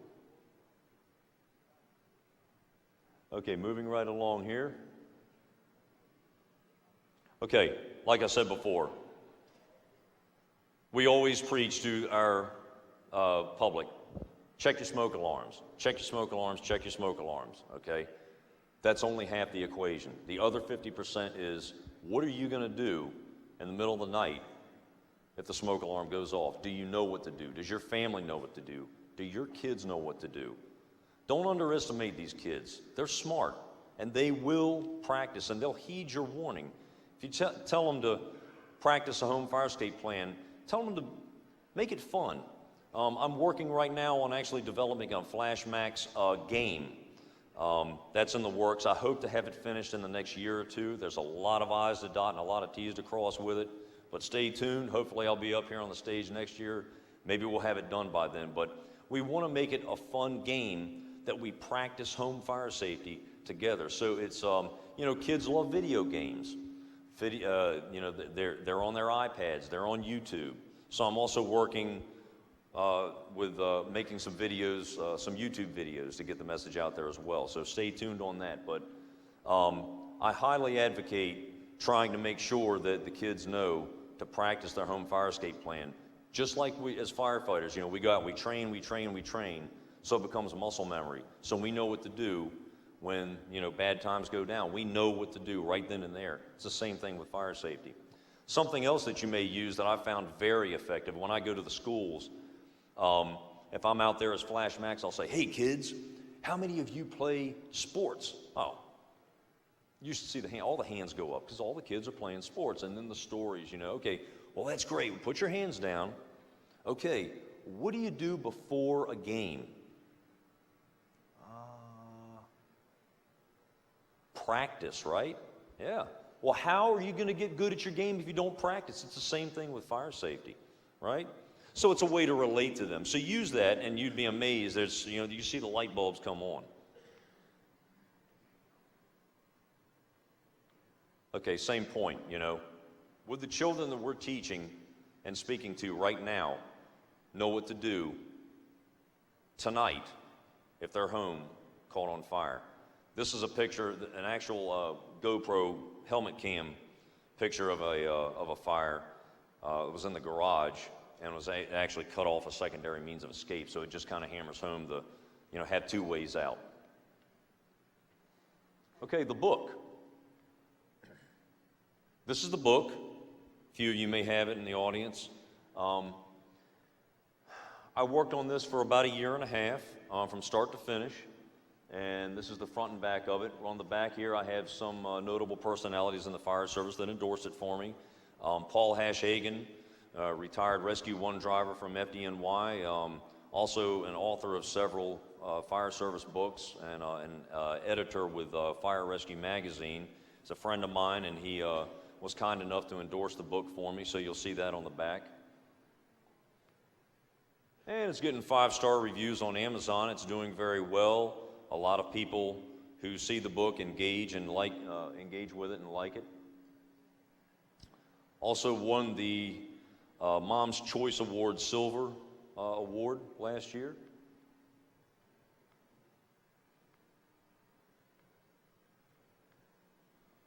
And also happened to win, and actually I'm going to tie into this. My apologies for not being here on time last year. Last year when I was supposed to do this presentation, I was scheduled for 10 o'clock on Tuesday. Well, after the program had already been printed and mailed out and had come out, I received notification that I was going to receive a very prestigious award in the county where I work on the same day at the same time. And it was mandatory because the Board of Supervisors was going to be there, the chief had to dress up my Class A, so I had to call like 2 weeks ahead of time and cancel. And so for those of you who are looking, where's Flash Max? He's missing in action. He's AWOL. That was the reason why. So anyway. The book launch event went very well. And I do live public appearances, so you can stop by my booth and you can get information on that. I do have a website up now, as well as a Facebook page and various social media platforms to continuously engage with the audience and get the message out to kids.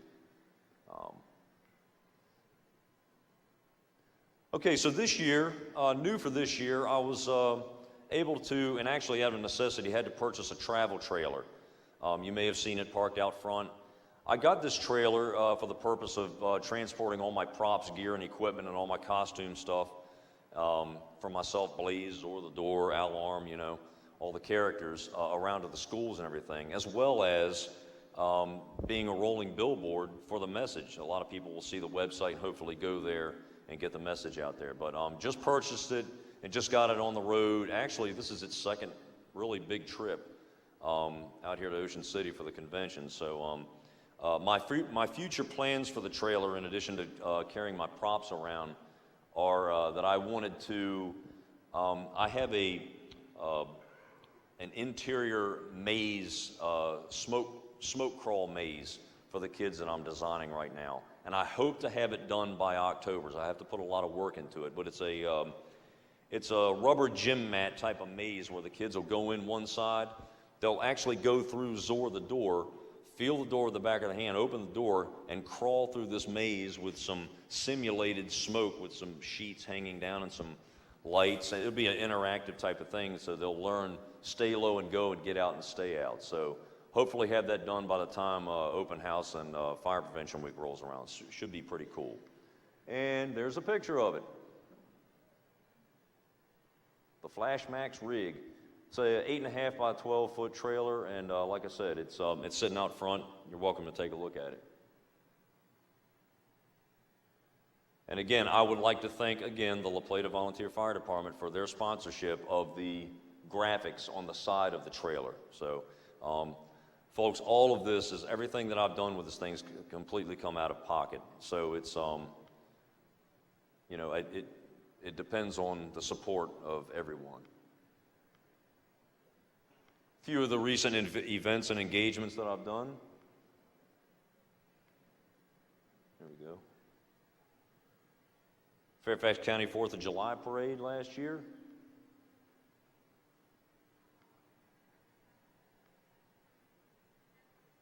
A few personalities you may recognize there. On the left, that's Gary Clark from the Redskins from back in the day. Any Redskins fans out there?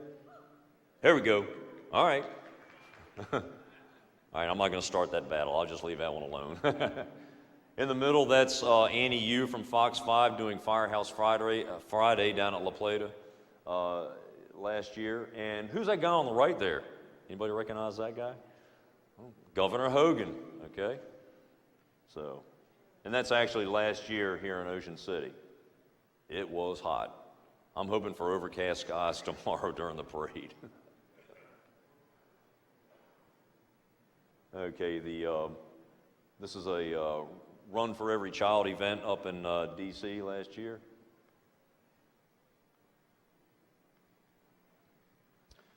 And this is the Level Volunteer Fire Company, one of the open houses I attended last year up in Havre de Grace, Maryland. Yeah. Thank you so much. Guys, if you ever have a chance to attend a really awesome, really unique open house, they have a really superstar operation up there. I was honored and privileged to be a part of that last year. Great group of folks, and thank you so much for the hospitality. That was awesome. And there they are.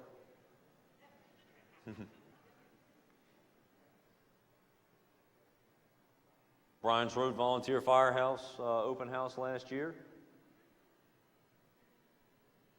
Flash Max is also a member of these Superheroes of Southern Maryland. We're a group that goes around and sees sick children and does birthday parties and a few things like that. It's a charity organization, so. And Flash Max on top of one of the wagons from La Plata and on top of Tower 3 from Tower 1 from Ocean City last year. Where to from here? Basically, the sky's the limit. I have such a huge vision for this program. I have so many things that I want to do with it. The only thing that's really limiting me right now is funding and networking. And that's really where the networking part really just comes from you. I need the message spread out there because I know in my heart, the more this message gets out there, kids really engage with this. And so the more we get it out there, the more it spreads, the more we share it on social media, the more people that engage by going to the website and the new YouTube channel that I have up right now, the more the message will spread and hopefully the bigger and better it will get. Hopefully it'll be the next Sparky, who knows. Thank you for your time today, and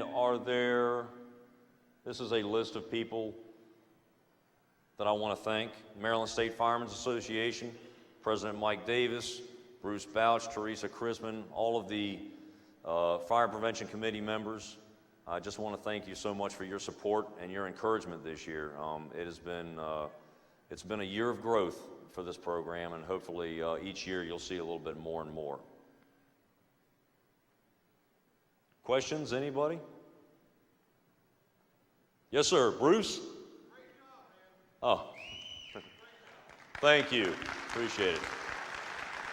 Thanks, and stop by my booth, and you can get an autographed book, and come by and bring the kids, because I hear that Flash Max and Blaze might be at the booth a little bit later. Thank you very much. Thank you, sir. I'd like to thank you for your presentation, and we will present this mug to you. Oh, wow. For the 125th anniversary. Very nice. Awesome. Thanks very much, sir. Appreciate that. That's Okay. yours. Okay. Thank you, thank you. Thank you, Michael. You want the microphone? You can take all that back with you. Okay. Okay. You exchange that for a bag. Rick Campbell for the election results. All right. Well, thank you, Michael. This is yours. Thank you, sir. Really is really cool to watch him. If you ever need someone to book him, definitely attracts the kids. He's a good time. Fun guy, too, really, besides being Flashman. Now we have Mr. Rick Hemphill to present the election results, judges report. Thank you. Thank you, Mr. President. Here is the report of the election judges for 2017. There were a total of 362 companies in good standing as recorded by the Secretary. The Credentials Committee reports that 276 of these were registered at this convention. A total of 24 past presidents were also registered. The following officers were unopposed and was cast by unanimous ballot by the Office of the Secretary, except for the Office of Secretary, and that was cast by the President. For President, Mark A. Bilger. First Vice President, Richard C. Blair.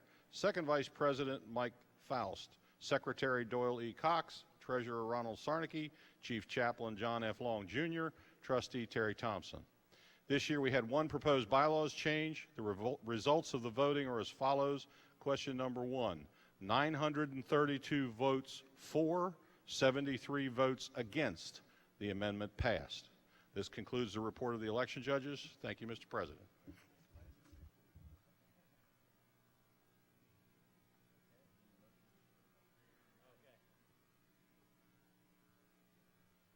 Thank you, Rick. I need a motion to destroy the ballots. Motion made. Second. All in favor? Aye. Opposed? Nay. So moved. Okay, real quick, just some quick announcements. 12 to 6, 1500, excuse me. Noon to 4 here. Mac fire truck rally. Mac's on the bay, out the back of the north side parking lot where the helicopter used to be. I got my old Mac out there. I know there's many prettier ones than that. 12:30, education and training seminars in the convention still. The exhibits close today at 2 o'clock. Just be mindful of that. And then tonight at 18:30 hours is the joint installation of officers. That'll be right back here in the Convention Center Bayfront Ballroom. And again, also at that time is the Ocean City Fools Block Party at Cowboy Coast, 17th Street and Philadelphia Avenue. And that's for the National Fallen Firefighters Foundation. And that features a Franklin Square Band, pipes and drums to perform as well. With that, we'll call Reverend Harry Hetz for the benediction.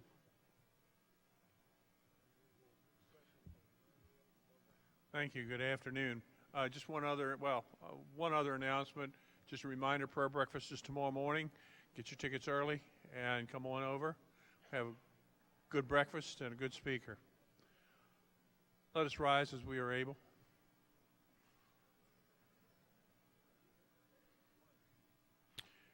Heavenly Father, as we close this session of the Maryland State Firemen's Association, Father, we ask that you would refresh us as we eat lunch. Be with us this afternoon. Be with those that are going through the seminars. Be with us that are continuing other activities. Be with us this evening as we continue to conduct the business of this association and a ladies' auxiliary. Father, we lift up Chuck Walker to you. We ask for your mercies over him. We lift up Kathy Long and her surgery, and we just ask your mercies over her as well.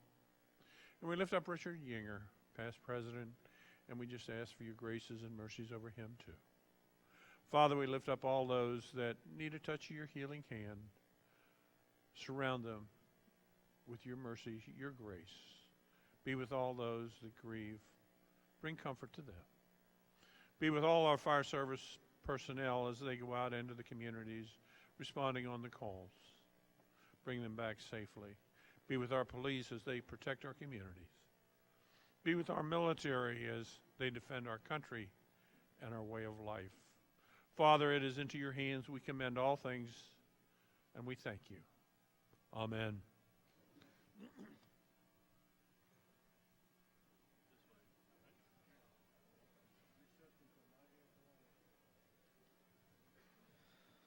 We'll close the third session. We'll be in recess until 9 a.m. tomorrow morning. Thank you.